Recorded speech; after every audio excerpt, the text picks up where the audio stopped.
మీ first cinema నటన ఎలా మొదలైంది? నా ఫస్ట్ మూవీ కోరుకున్న ప్రియుడు మార్కెట్లోకి వచ్చేంత వరకు నేను చచ్చిపోయాననే ఒక టాకు. ఇండస్ట్రీలో రకరకాలు అంటారు కదా, ఇప్పుడు పరిచయం చేస్తామని తీసుకెళ్ళి మోసం చేసేవాళ్ళు ఉండరు. నచ్చి అడిగిన వాళ్ళు చాలా మంది ఉన్నారు. నన్ను పెద్దవాళ్ళు ఎవరైనా అంటే తెలుసు? చాలా పెద్ద పెద్ద వాళ్ళు, బ్రహ్మానందం గారు, బాబు మోహన్ గారు కూడా. రిసార్ట్ లాగా ఉన్నాయన్నమాట, అక్కడ తీసుకెళ్లారు. వీడు నన్ను అసలు వదలట్లేదు, వీడు లాగించేస్తున్నాడు. చాలా ఇది వింటేనే అసలు నాకు టెన్షన్ వచ్చేస్తుంది.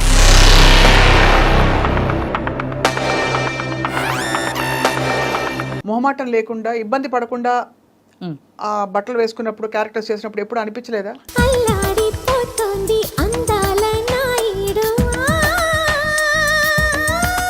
ఈరోజు మీరు చూస్తున్నారు చాలా ఈవెంట్స్కి ఒక హీరోయిన్ వెళ్ళాలంటే ఒంటి మీద బట్టలు కూడా లేకుండా వెళ్తున్నారు. అంటే ఇప్పుడు శ్రీరెడ్డి అని ఒక వ్యక్తి ఉంది, ఆమె పర్సనల్ లైఫ్. అవునంతే, తన ఆమె ఎలా ఉండాలని డిజైన్ చేసుకుందో అందులో వెళ్ళిపోతుంది. నన్ను వాళ్ళు వేధించారు, వీళ్ళు పడుకోమన్నారని. సినిమా ఫీల్డ్లో అంటే not only field, any place pressure ఉంటుంది, సెక్సువల్ ప్రెజర్. నేను బిఎఫ్లు చేయలే, నాకు ఆఫర్లు వచ్చి నేను చేయలే. వచ్చాయా ఆఫర్లు? అయ్యో నేను చెయ్యను. లాయర్ని పెట్టి మరీ వాయించాను తెలుసండి, చాలా ఫోర్స్ ఉండేది నా మీద. లీడ్ క్యారెక్టర్స్ చేశారు కదా మీరు? ఎస్. అండ్ ఆ తర్వాత you shifted to character roles, లేకపోతే ఇలా supporting main roles, lead roles చేస్తూ కృష్ణ గారితో కూడా హీరోయిన్ చేశాను. ఎవరు నేననేసి మూవీ చేశాను. తర్వాత పునీత్ రాజ్ కుమార్తో చేశాను, తర్వాత రమేష్ అరవింద్తో చేశాను. ఇవాళ మీరు ఎంత ప్లెయిన్గా, అంటే ఒక హీరోయిన్కి ఉండేవంత, ఒక సినిమా స్టార్కి ఉండే ఇది లేకుండా. అంటే ఫస్ట్ నుంచి ఏమిటంటే నేను ఇంటర్నేషనల్ మోడలింగ్ చేశాను. నేను బ్రిట్నీ స్పేర్కి నేను ఫస్ట్ ప్లేస్లో వచ్చానండి. నా కైండ్ ఆఫ్ యాక్టర్స్ ఎవరు సినిమా మేకింగ్ చేసిన వాళ్ళు ఇంతవరకు లేరు. కథ, స్క్రీన్ ప్లే, డైరెక్షన్, ప్రొడ్యూసింగ్ అన్నీ నేనే చేసుకొని సినిమాని కూడా రిలేట్ చేయగలిగాను అని అంటే so world wise very famous అయిపోయాను. ఓమల్లి తర్వాత. ఎంత హైయెస్ట్ రెమ్యూనరేషన్ ఎప్పుడు అందుకున్నారు? ఆర్యభట్టకండి, దానికి అందుకున్నాను. దానికి వచ్చి 15 lakh ఇచ్చారు నాకు. ఐటమ్ సాంగ్ చేస్తే 10 lakh. మీరు చాలా మంది కమెడియన్స్ పక్కన వేశారు. All comedians. బట్ ఎక్కడో ఒక చోట చదివాను, మీకు చిన్నప్పుడే పెళ్ళయ్యి తర్వాత మీరు విడిపోయారు. ఇప్పుడు అతని వల్ల తప్పలేదు, నేను ఎందుకు సఫర్ చేయాలి? నాకు నాకు భయము, ఎంత భయం అంటే లవ్ అంటారు, డేట్ అంటారు, వెనకాల పడతారు. కానీ మీ మేనమావ గారా? అయ్యన్న పాత్రుడు మేనమావ గారు నా ఓన్ బ్రదరే ఉన్నారు టీడీపీలో.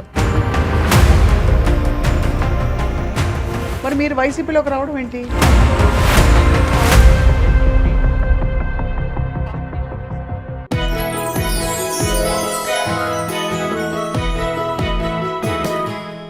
Hello and welcome to this special episode on iDream. క్వీన్కి స్వాగతం. ఇవాళ మన క్వీన్ ఆవిడ ఒక అద్భుతం, ఒక మ్యాజిక్ అని చెప్పాలి. ఎందుకంటే చాలా పాత్రలు పోషించారు జీవితంలో. తెరపై అనేక రకాల పాత్రలు పోషించి 9 భాషల్లో నటించడంతో పాటు ఒక సినిమాకి దర్శకత్వం వహించి 2 నంది అవార్డులు అందుకుని, అంతేకాకుండా జాతీయ స్థాయిలో ఎన్నో అవార్డులు అందుకున్న నటి. అంతేకాకుండా కామెడీ ట్రాక్కి కేర్ ఆఫ్ అడ్రస్గా మారిన నటి ఒక టైంలో. అండ్ మెయిన్ క్యారెక్టర్స్తో పాటు కామెడీ పాత్రలు చేస్తూ, అలాగే స్పెషల్ సాంగ్స్ చేస్తూ అనేక విధాల ఆవిడ విస్తరించారు. వీటన్నిటితో పాటు రాజకీయాల్లోకి అడుగుపెట్టారు. అండ్ వీళ్ళకి రాజకీయాల్లో ఈవిడికి చాలా దగ్గర బంధువులు, ఆర్తేర నాయకులు ఉన్నారంటే ఎవరు నమ్మరు. But she remains to be very humble and low profile. And let's meet the one and only Ramyasri గారు. రమ్యశ్రీ గారి జీవితంలో చాలా విషయాలు, అంటే ఇన్ని పనులు చేయడానికి ఎలా వచ్చిన టైము, స్ఫూర్తి, ఇప్పుడు ఏం చేస్తారో కనుక్కుందాం. రమ్యశ్రీ గారు నమస్కారం, thank you very much. Doctor Ramyasri అని పరిచయం చేయాలి నేను. సో డాక్టర్ రమ్యశ్రీ గారు, డాక్టరేట్ ఎప్పుడు వచ్చిందండి మీకు? నాకు 6 years అయిందండి డాక్టరేట్ వచ్చి. సో మీరు నిత్యం అలా స్ఫూర్తి ప్రవాహంలా వెళ్ళిపోతున్నారు లైఫ్లో? అంటే నాకు ఏం లేదు స్వప్న గారు, చిన్నప్పుడే అంటే కొంచెం మెచ్యూరిటీ వచ్చిన తర్వాత కొంచెం సర్వీస్ అంటే ఎవరైనా బెగ్గర్స్ కానీ, అంటే మన చిన్నప్పుడు మేము చూసిన అంటే విలేజ్ బ్యాక్గ్రౌండ్లో పెరిగాను నేను. అమ్మమ్మ వాళ్ళ ఇంట్లో పెరిగాను. నా ఫ్యామిలీ అంతా విశాఖపట్నం, కానీ నేను మాత్రం నా గ్రాండ్ మా ఇంట్లో పెరిగాను అనమాట. నియరెస్ట్ ఏ కోడూరు అని అక్కడ స్టడీ చేశాను అనమాట. 10th క్లాస్ వరకు అక్కడ చేశాను. తర్వాత ఇంటర్మీడియట్ దేవరాపల్లి అని, అంటే విలేజ్ బ్యాక్గ్రౌండే అంతాను. సో ఆ చిన్నప్పుడు ఏమిటంటే ఈ బెగ్గర్స్ వాళ్ళు మన ఇంటికి వచ్చి అడుక్కోవటం ఇలా ఉంటుంది కదా, అలాంటి వాళ్ళకి హెల్ప్ చేయడం. నా ఫ్రెండ్స్ ఎవరైతే ఉన్నారో, ఏది 5th స్టాండర్డ్లో చదువుతున్న ఏజ్లో ఈ ఎస్సీ అమ్మాయిలు కానీ ఇలాంటి వాళ్ళకి, అయ్యో వాళ్ళు ఏంటి మనం తిన్నట్లేరు, మనం ఉన్నట్లేరు అని అనుకొని వాళ్ళకి చాటుగా అవి ఇవి ఇచ్చేయటం. అంటే ఉంది, అది నాకు చిన్నప్పుడే ఉంది. బట్ దాన్ని అలా పెరుగుతుండి కొలది తర్వాత నా అంతలు నేను డెవలప్ అయ్యి నేను సెక్యూర్డ్గా ఉన్న టైం నుంచి బాగా ఎక్కువ చేశాను. ఒక 13 years నుంచి ఈ సోషల్ సర్వీసుల్లో ట్రావెలింగ్. సో సోషల్ సర్వీస్ అనేది ఒక పెద్ద, అదొక complete mindset. Yeah, exactly. But before that మీ సినిమాలు చాలా ఇంట్రెస్టింగ్, మీరు వేసిన క్యారెక్టర్స్. మీ ఫస్ట్ సినిమా నటన ఎలా మొదలైంది అసలు? అంటే యాక్చువల్లీ నేను ఎక్కువ బుక్స్ స్టడీ చేసేదాన్ని. స్టడీ చేసినప్పుడు ఈ నవల్స్ ఇవన్నీ చదువుతుండేదాన్ని. నెక్స్ట్ మంచి మంచి మన ఎండమూరి వీరేంద్రనాథ్ గారు అలాంటివన్నీ నవల్స్ అవి అలా చూస్తుండేదాన్ని. అప్పుడు నాకు, నేను చిన్నదాన్నే, ఏది 6th స్టాండర్డ్ చదివినప్పటి నుంచే ఈ పిచ్చి నాకు బాగా. సో ఈ శ్రీదేవ్ గారు, విజయశాంతి గారు ఇలా ఉంటున్నప్పుడు 6th స్టాండర్డ్లో హై స్కూల్ టైంలోనే నాకు చాలా లాంగ్ హెయిర్ ఉండేది, ఫేర్గా ఉండేదాన్ని, బాగానే. అంటే 6th స్టాండర్డ్ అంటే మెచ్యూరిటీ కూడా లేని ఏజ్ అది. బట్ ఆ ఏజ్లోనే కామెంట్స్ అనమాట, అబ్బా నువ్వు చాలా అందంగా ఉంటావు, నువ్వు శ్రీదేవి అయిపోవచ్చు, నువ్వు విజయశాంతి అయిపోవచ్చు, ఇలా అనమాట. అది నా బ్రెయిన్లో బాగా ఫీడ్ అయిపోయింది. సో అలా ఏజ్ పెరుగుతున్న కొలది నాకు ఈ లోపల ఉండిపోయింది. కానీ it's a very nice family background. Cinema background అనేది కొంచెం కూడా లేని ఫ్యామిలీ అది. అంటే cinema nice family background, cinema background లేదంటే సినిమా నైస్ కాదనుకుంటా. నో, దానికి చాలా వ్యతిరేకంగా మాట్లాడిన మనిషినండి. సినిమా అంటే తప్పు కాదు, సినిమా ఏంటనేది మళ్ళీ మీకు చెప్తాను స్వప్న గారు. తప్పకుండా. అయ్యో 100% ఆ పాయింట్ మీకు మళ్ళీ మీరేంటంటే, అంటే సినిమా ఇండస్ట్రీతో కాకుండా కాదు, ఇంటిలోంచి లేడీస్ని మామూలుగా బయటకు రానిచ్చేవాళ్ళు కాదు. నేను చదువుకోవాలనుకున్నా సరే మాకు ఆ రోజుల్లోనే అంబాసిడర్ కారు ఉంటే అక్కడికి పంపించేవారండి డ్రైవర్ని ఇచ్చి. మా ఊర్లో లేదు కాబట్టి, హై స్కూల్ లేదు కాబట్టి. కానీ ఏదైనా మూవీకి వెళ్ళాలన్న ఫ్యామిలీ అంతా కలిసి వెళ్ళటము, లేడీస్ని ప్రత్యేకంగా లేడీస్ని బయటకు పంపరు. కానీ నాకు ఇది ఒకటి ఇంట్రెస్ట్ అలా పెరిగిపోతుంది. 10th క్లాస్ అయిపోయిన తర్వాత నాకు జిల్లా పరిషత్ చైర్మన్ కృష్ణమూర్తి గారు అనేసి వాళ్ళ అమ్మాయి పద్మప్రియ అని ఒక ఆమె ఉంది, నాకు మంచి క్లోజ్ ఫ్రెండ్. నా భావాలన్నీ తనతో షేర్ చేసేదాన్ని. సో చేసినప్పుడు మరి ఏం చేద్దాం అనుకుంటున్నాను, actually my name original name Sujatha. So మరి ఏం చేద్దాం అని అనుకుంటున్నాను. లేదు నేను ఎలా అయినా చేయాలి. చెన్నై వెళ్ళాలంటే నాకు లాంగ్వేజ్ రాదు అంటే అప్పటికి ఆల్మోస్ట్ నేను 97లో వచ్చాను, ఇక్కడికి వచ్చేసింది ఇండస్ట్రీ. సో నేను వెళ్ళాలి. అప్పుడు తను ఏం చేసిందంటే, మీకు ఒక పెద్ద, ఇప్పుడు ఫస్ట్ టైం నేను రివీల్ చేస్తున్నాను, TV9 రవిప్రకాష్ గారు ఉన్నారు కదా, అక్కడి నుంచి తనకు ఒక ఫ్రెండ్ తెలిస్తే, తను కూడా ఉమెన్ కదా, సో అందుకని ఇంకో ఫ్రెండ్కి బెత్తాయించి సుజాతలుగా హైదరాబాద్ వెళ్తానంటుంది, మూవీస్లో చేస్తానంటుంది. అప్పుడు నాకు భయం అనిపిస్తుంది, వాళ్ళ ఫ్యామిలీకి ఏం చెప్పాలి అది ఇది అని. కానీ నేను పంపించినట్టు వాళ్ళ ఫ్యామిలీకి తెలియకూడదని ఇంకొక పర్సన్కి అప్పచెప్పింది. ఆ పర్సను రవిప్రకాష్ క్లోజ్ ఫ్రెండ్స్. అప్పుడు రవిప్రకాష్ గారి దగ్గరికి నన్ను పంపించారు. So travelling is very short time, ఒక 3 days ఎంతో రవిప్రకాష్ గారితో ట్రావెల్ చేశాను. నన్ను బండి మీద రామానాయుడు స్టూడియోకి తీసుకొని వెళ్ళారు. ఆ బ్యాక్ నుంచి తీసుకొని వెళ్తే లక్కీగా ఏమిటంటే రామానాయుడు గారు కలిశారు. షూటింగ్ జరుగుతుంది, ఏదో తాత మనవడు సంథింగ్ ఏదో రిసీవ్ చేసుకున్నారు. ఇప్పటికీ రాజా ఉన్నాడు, రాజా తెలుసు, ఎగ్జిక్యూటివ్ మేనేజరు. సో రాజా లోపలికి ఆయన దగ్గరికి తీసుకెళ్తే, ఏమైనా డ్రామాలు అవి చేసావని అడిగారు రామానాయుడు గారు. అన్నిటికీ నాది ఏంటంటే వాయిస్ లేదు, ఇదే అన్నిట్లకి ఇదే. నీకు మాటలు వచ్చా అని అడిగారు, అన్నీ అడిగారు. ఫోటోలు ఉన్నాయి, కొన్ని ఫొటోస్ ఉన్నాయా, లేదు. ఎక్కడి నుంచి వచ్చావు? వైజాగ్ నుంచి. మీ పేరెంట్స్ ఏం చేస్తారు అని అడిగారు. సార్ మా అన్ని గోల్డ్ బిజినెస్లు అవి సార్, డాడీ కూడా పొలిటికల్ ఫార్మరు, ఇవన్నీ చెప్పాను.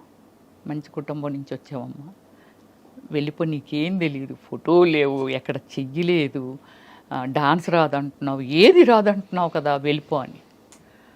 లేదు సార్ నేను వెళ్ళను సార్, వచ్చాను సార్. అప్పుడు ముప్పలేని శివ గారు తాజ్మహల్ సినిమా పెద్ద హిట్ ఇచ్చారు. ఆయన మన జర్నలిస్ట్ కాలనీలో వేరే మూవీ కాకినాడ ప్రొడ్యూసర్తో మూవీ స్టార్ట్ చేస్తున్నారు.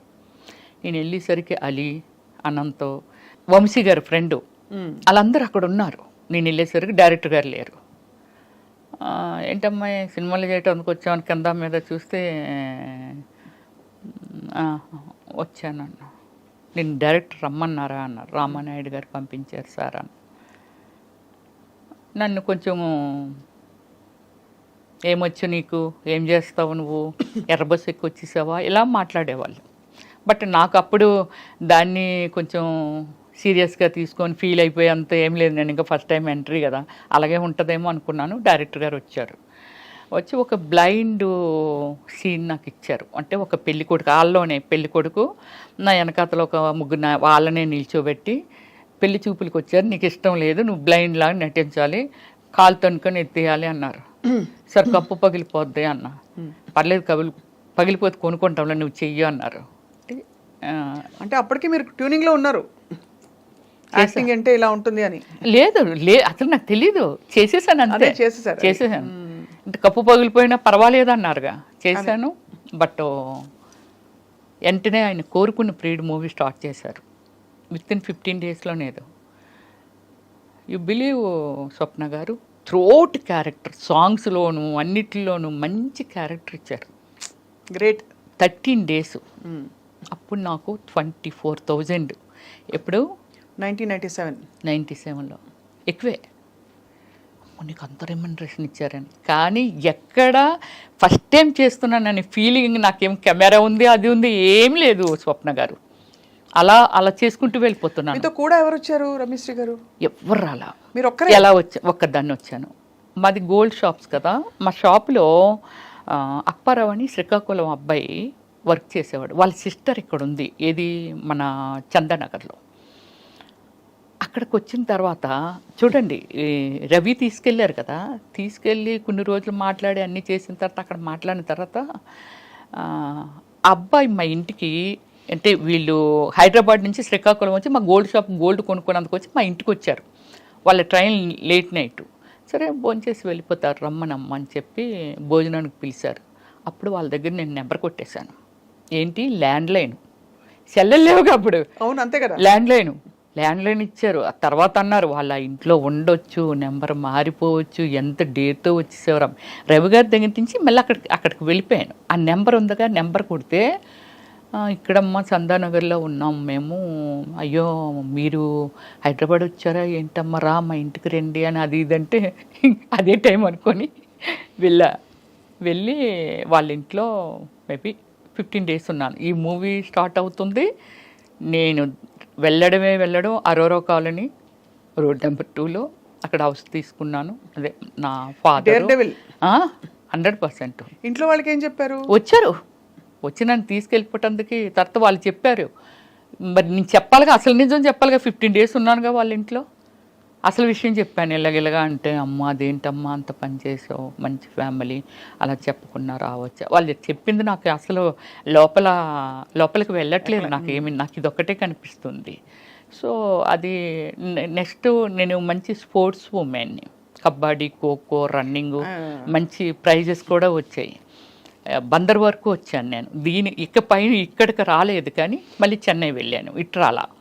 సో అలాగే ఏమిటంటే వాళ్ళ ఇంటి దగ్గర నుంచి మా పేరెంట్స్కి వాళ్ళు ఫోన్ చేశారు. చేస్తే మా ఫాదరు బ్రదర్ వచ్చి చాలా సీరియస్ అయ్యారు. ఏం చేశారు, మీకు చెప్పకుండానే వచ్చేసాను, మీరు తీసుకెళ్ళా మరలా వచ్చేస్తాను.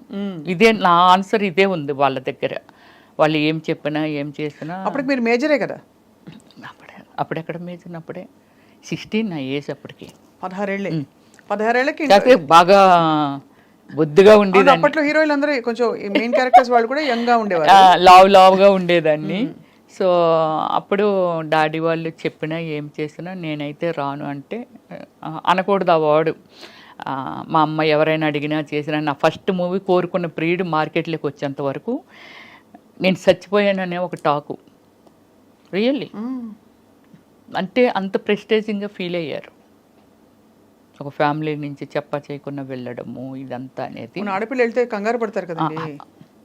కానీ మిమ్మల్ని మీరు ఎలా సంభాళించుకున్నారు అప్పట్లో? అంటే ఇండస్ట్రీలో రకరకాలు అంటారు కదా, ఇప్పుడు పరిచయం చేస్తామని తీసుకెళ్ళి మోసం చేసే వాళ్ళు ఉండొచ్చు. ఇండస్ట్రీలో చాలా మంది ఇలాగా, అంటే ఇవన్నీ వినడమే మనం. అవును. కానీ అఫ్ కోర్స్ చాలా మంది గొప్ప నటీమణులు, గొప్ప సక్సెస్ఫుల్ అయిన ఆర్టిస్టులు 100 మంది ఉన్నారు, 1000 మంది ఉన్నారు.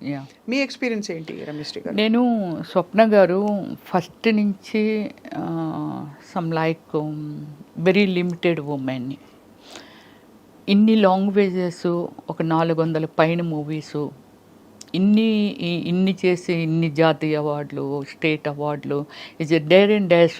నా కైండ్ ఆఫ్ యాక్టర్స్ ఎవరు సినిమా మేకింగ్ చేసిన వాళ్ళు ఇంతవరకు లేరు.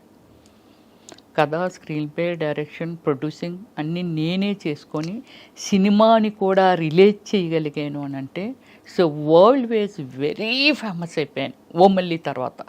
అందరూ రవివర్మ పెయింటింగ్స్ అన్నారు కానీ నేనని ఎవరు అనలేదు. అమ్మాయి కాదు, రవివర్మ పెయింటింగ్స్ అని. పెద్ద పెద్ద రాసి మూవీస్, నరసింహరావు గారు కానీ, రామానాయుడు గారు కానీ, పెద్ద పెద్దోళ్ళు అందరూ అన్నారండి. రాఘవేంద్రరావు గారు కూడా ఆ పోస్టర్లు చూసి, ఏటో అమ్మాయి కాదు పెయింటింగ్స్ అవి అని వాళ్ళంట. అంటే పబ్లిసిటీకి పెయింటింగ్ చేయించాను అనుకున్నారు. అదే, కానీ అంత సమర్థత ఉంది.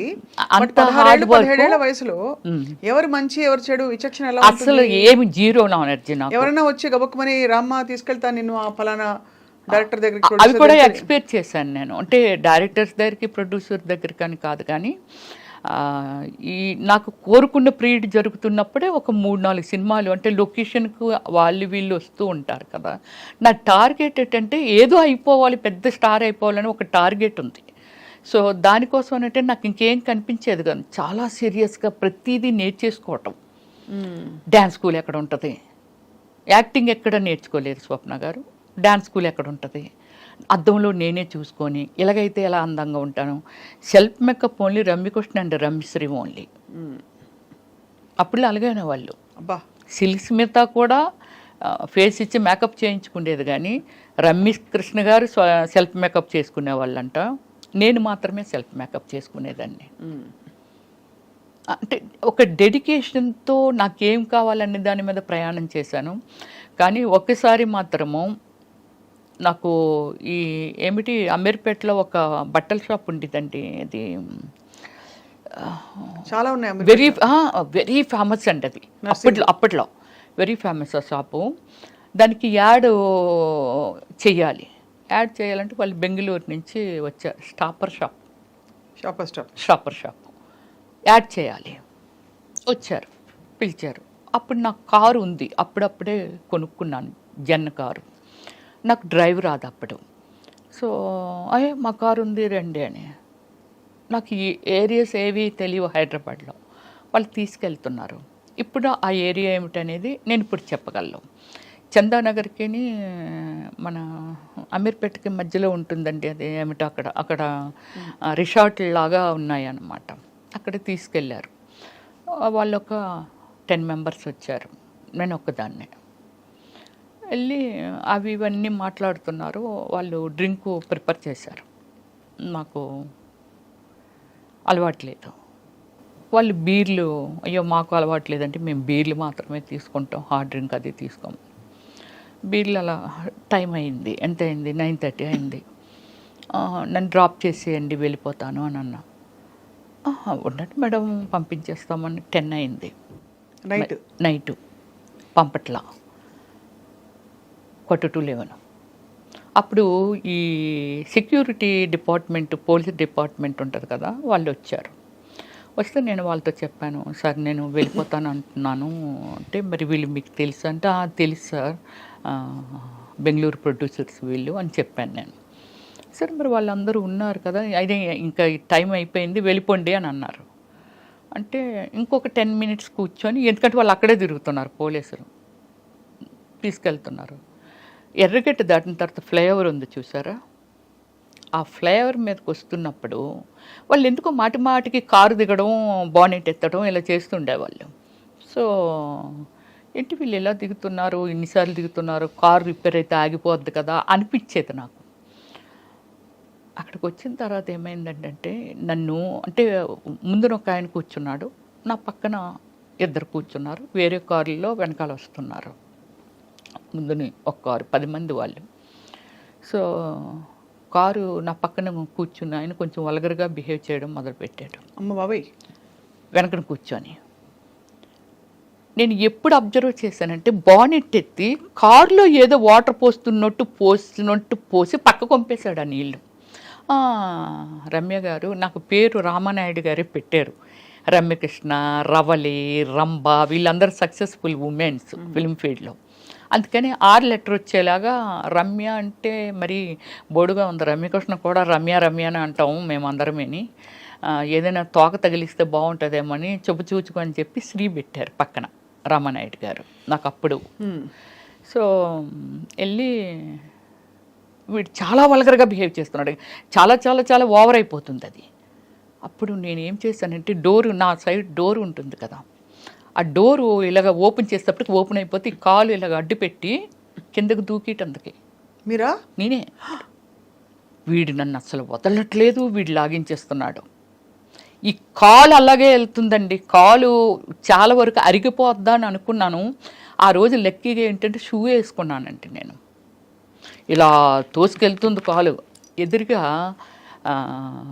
సెకండ్ షో మూవీ వదిలితే ఫాదరు ఆ అబ్బాయి, అంటే చాలామంది వెళ్తున్నారు వస్తున్నారేమో, ఈ రూట్ గుండా వస్తూ ఉంటే అప్పుడు నా కాలు డోర్ ఓపెన్ అయ్యి కదా ఉంది, ఇటువైపు వస్తున్నారు వాళ్ళు, డోర్ ఓపెన్ అయ్యి ఉంది. ఎప్పుడైతే ఓపెన్ అయ్యి ఉండి నా కాలు ఉందో, ఆ పెద్ద ఆయన ఉన్నారు కదా, అమ్మ ఇది ఏదో ఏంటి ఆ కాలు డోర్ ఏదో డోర్ ఓపెన్ అయిపోయింది, కాపాడండి అంటున్నాను నేను. అండ్ మీ పక్కన వాడు ఇబ్బంది పెడుతున్నాడు, ఇబ్బంది పెడుతున్నాడు. అంటే వీళ్ళు ఏం చేశారంటే, నా ముందు వెళ్ళిన కారు కొంచెం ముందుకెళ్ళిన తర్వాత యూటర్న్ తీసుకుంటే వాళ్ళు కథలు చెప్తున్నారు, ఏమండి ఇప్పుడు మీ ఇంటికి వెళ్ళట్లేదు, మా ఫ్రెండ్ ఒకడు ప్రాబ్లం పడ్డాడు, వాడి దగ్గరికి వెళ్ళి తర్వాత మీ ఇంటి దగ్గర దిగబెడతామండి అని ఇవన్నీ చెప్తున్నారు. మీకు తెలిసిపోతుంది? నాకు అర్థమైపోతుంది వాళ్ళు మాట్లాడుతున్న మాటలు. కారు అంటాడు, నీళ్ళేం పక్క నుంచి బానెట్ ఎత్తే గ్యాప్ ఉంటుంది కదండి, ఆ గ్యాప్లోంచి కనబడుతుంది, పక్కనే వేసేసాడు, బానెట్లో వేసాను, హీట్ ఎక్కిపోయింది అంటాడు, ఏదో చెప్పేస్తున్నారు. నాకు భయమేసి అలా చేస్తే, మీరు నమ్మరండి, గాడ్ లాగే ఆ అబ్బాయి ఆయన వాళ్ళ వెనకాతలు ఇంకోళ్ళు ఎవరో వస్తున్నారు. వీళ్ళు ఎప్పుడైతే కారు ముందుకు వచ్చి ఇలాగ ఆపారో, వెనకాల వచ్చిన వాళ్ళు కూడా పక్కన ఇలాగ ఆపారు. కారు స్పీడ్గా వచ్చి ఆపితే, ముందు అమ్మాయిని దింపండి అని అంటే, ఎవరమ్మా వాళ్ళు అన్నారు. సరే ఇలాగ నాకు ఒక యాడ్ ఇప్పిస్తామని చెప్పి నన్ను తీసుకొచ్చారండి. చాలా రోజులు నాతో ఫోన్లో మాట్లాడారు ఆ పెద్ద ఆయన. సో ఇది అప్పుడు నన్ను కిందకి దించి మొత్తం బాడీ ఎంత ఉడికిపోయి, బాడీ అంతా స్వెట్టింగ్ వచ్చేస్తుంది అనమాట.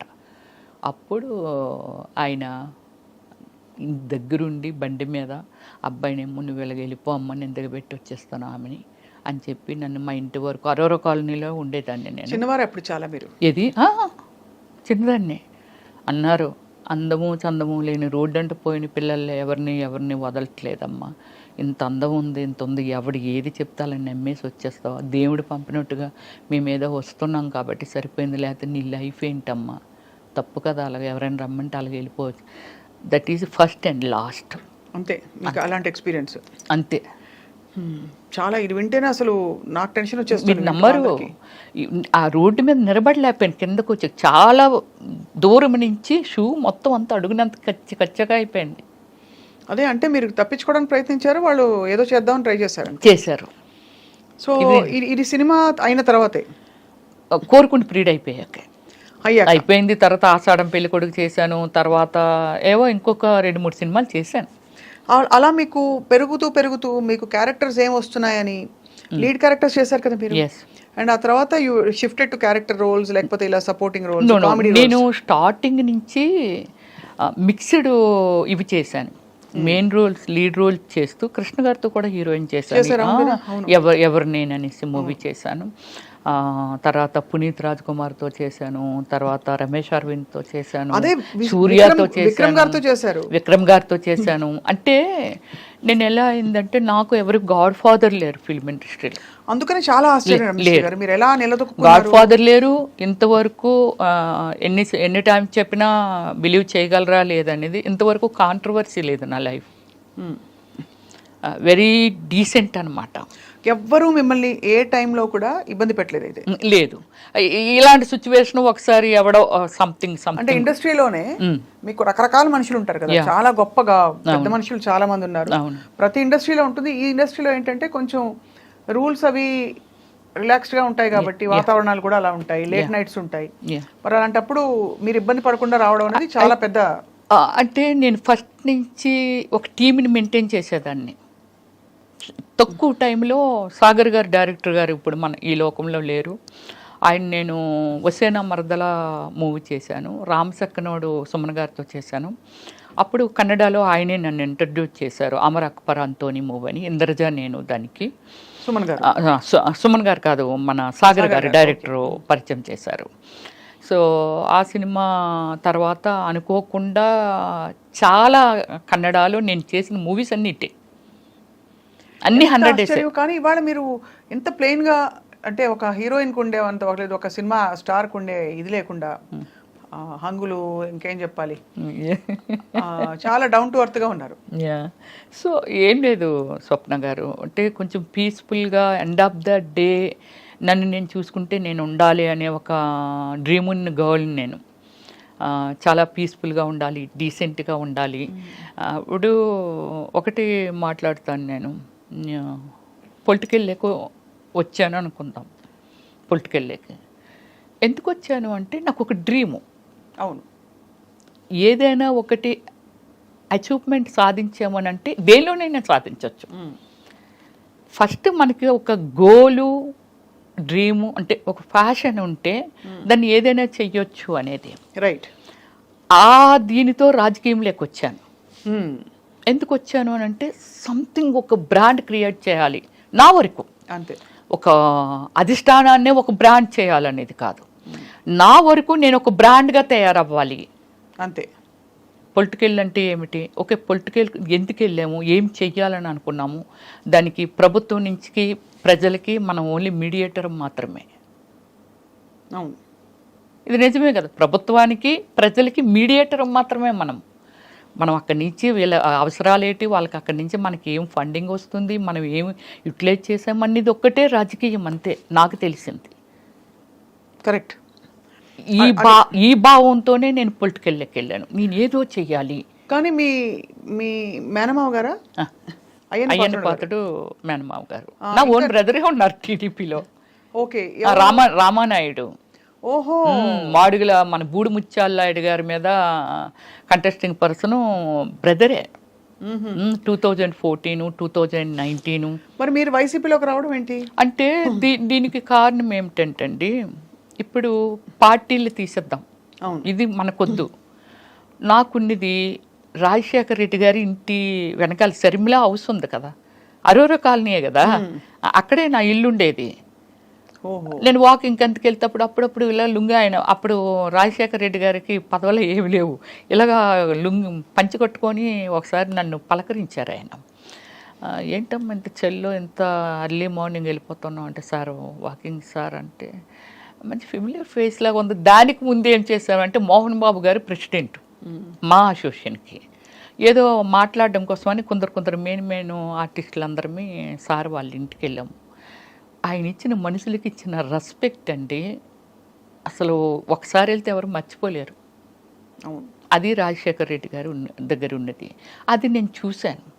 తర్వాత ఈ ఆరోగ్యశ్రీ, వీళ్ళు సోషల్ సర్వీస్ పిచ్చి ఉందిగా నాకు. అపోలో హాస్పిటల్కి మనం వెళ్ళామనుకోండి, ఇప్పుడు మన తెలంగాణ వాళ్ళు కచ్చలు వేసి ఇక్కడ చెవులు ఇవన్నీ పెట్టుకొని అక్కడ హాస్పిటల్లో కనబడితే, ఇది స్టార్ హాస్పిటల్, ఇందులో కూడా వీళ్ళు ఎలా ట్రీట్మెంట్ తీసుకోగలుగుతున్నారో, వీళ్ళు చాలా పేదవాళ్ళు కదా అని ఒక ఫీలింగ్. వాళ్ళ దగ్గర డైరెక్ట్ వెళ్ళి అడిగేయటమే. అవ్వా నువ్వు ఇలాగ వచ్చావు కదా, లేకపోతే ఇది ఇలాగా అంటే ఏ కైండ్ ఆఫ్ ఏజ్ ఉంటే వాళ్ళని అలాగా వరుసలు కలిపి మాట్లాడేదాన్ని నేను. మాట్లాడితే మా ముసలోడు ఉన్నాడు, అమ్మ తండ్రి రాజశేఖర రెడ్డి గారు ఆరోగ్యశ్రీ ఇచ్చారు కదమ్మా, దానికని ఇక్కడ ఆపరేషన్ చేయించడానికి వచ్చాను. అలాగే నేను రికమెండేషన్లే గ్యాస్ట్రాలజీల దగ్గరికి వాళ్ళ దగ్గరికి, ఆ గ్యాస్ట్రాలజీగా నాకు తెలుసు, ఆశా సుబ్బలక్ష్మి గారు తెలుసు, నేను మాట్లాడతాను రామ్మని అలా తీసుకెళ్లేదాన్ని. అలాగే 108 మేము షూటింగ్కి వెళ్ళేవాళ్ళం కదా, రాజమండ్రిలో షూటింగ్ జరుగుతుంటే కుయ్యి కుయ్యి కుయ్యి కుయ్యమనుకన్నా వెళ్ళిపోతుంది. నేను డైరెక్ట్ చూడటం అంతవరకు నేనేమీ వినలేదు.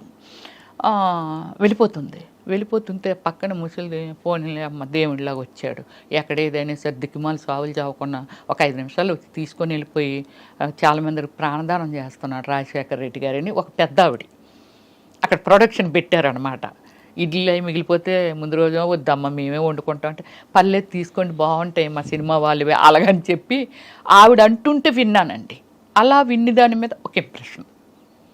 దాని తర్వాత జగన్మోహన్ రెడ్డి అన్న ఈ పాదయాత్రలని అవని ఇవని నాకు సర్వీస్ చేయటానికి ఒక సోర్స్ దొరుకుతుంది ఇక్కడ. అయితే అంటే హార్డ్ వర్కరు, నేను హార్డ్ వర్కర్ని కాబట్టి డెఫినెట్లీ నాకు ఒక బేస్మెంట్ దొరుకుతుందని అనుకొని నేను వైఎస్ఆర్సీపీలోకి వెళ్ళడం. ఎప్పుడు ఇంట్లో మరి వారించలేదా వద్దని? ఎందుకు నేను అలాగా ఒకటి స్వప్న గారు, నేను డిసిషన్ మేకర్ని.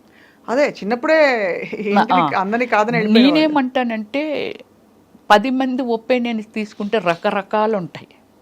మనకి ఏమి నచ్చింది అది గుడ్ ఆర్ బ్యాడ్ తీసుకుని కట్టుబడి ఉండాలి అంతే. నేను దాన్నే ఫాలో అవుతాను. అప్పటి నుంచి ఇప్పటి వరకు నేను అదే ఫాలో అవుతాను, అది నష్టమైన కష్టమైన. ఇప్పుడు నాకు ఒక 5 కోట్లు పోయింది అనుకుందాం, నేను ఎవరితో షేర్ చేయను. చాలా స్ట్రాంగ్ సోల్ మీరు. డెఫినెట్లీ. ఎందుకంటే మీరు చిన్నప్పుడు మొదలు పెట్టారు, అది కోరుకున్న పీరియడ్ నుంచి మొదలుపెట్టి ఎన్ని సినిమాలు ఉంటాయి రమేష్ గారు? 400 అబౌవ్ ఇన్ 9 లాంగ్వేజెస్. మిగతా భాషల్లోకి ఎలా మీరు అలా వెళ్ళిపోయారు?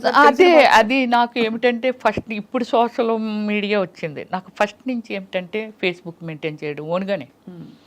ఫేస్బుక్ వరల్డ్ వెళ్ళిపోయేది, నాకు లేని కంట్రీలో ఫ్యాన్స్ లేరు. బ్రెజిల్, పాకిస్తాన్, యుఎస్ఏ, యూకే, ఇంకా వేరే బ్రెజిల్లో అయితే 80 మంది ఉన్నారండి నా ఫ్యాన్స్. అంటే ఫస్ట్ నుంచి ఏమిటంటే నేను ఇంటర్నేషనల్ మోడలింగ్ చేశాను. నేను అది కూడా చేశారు.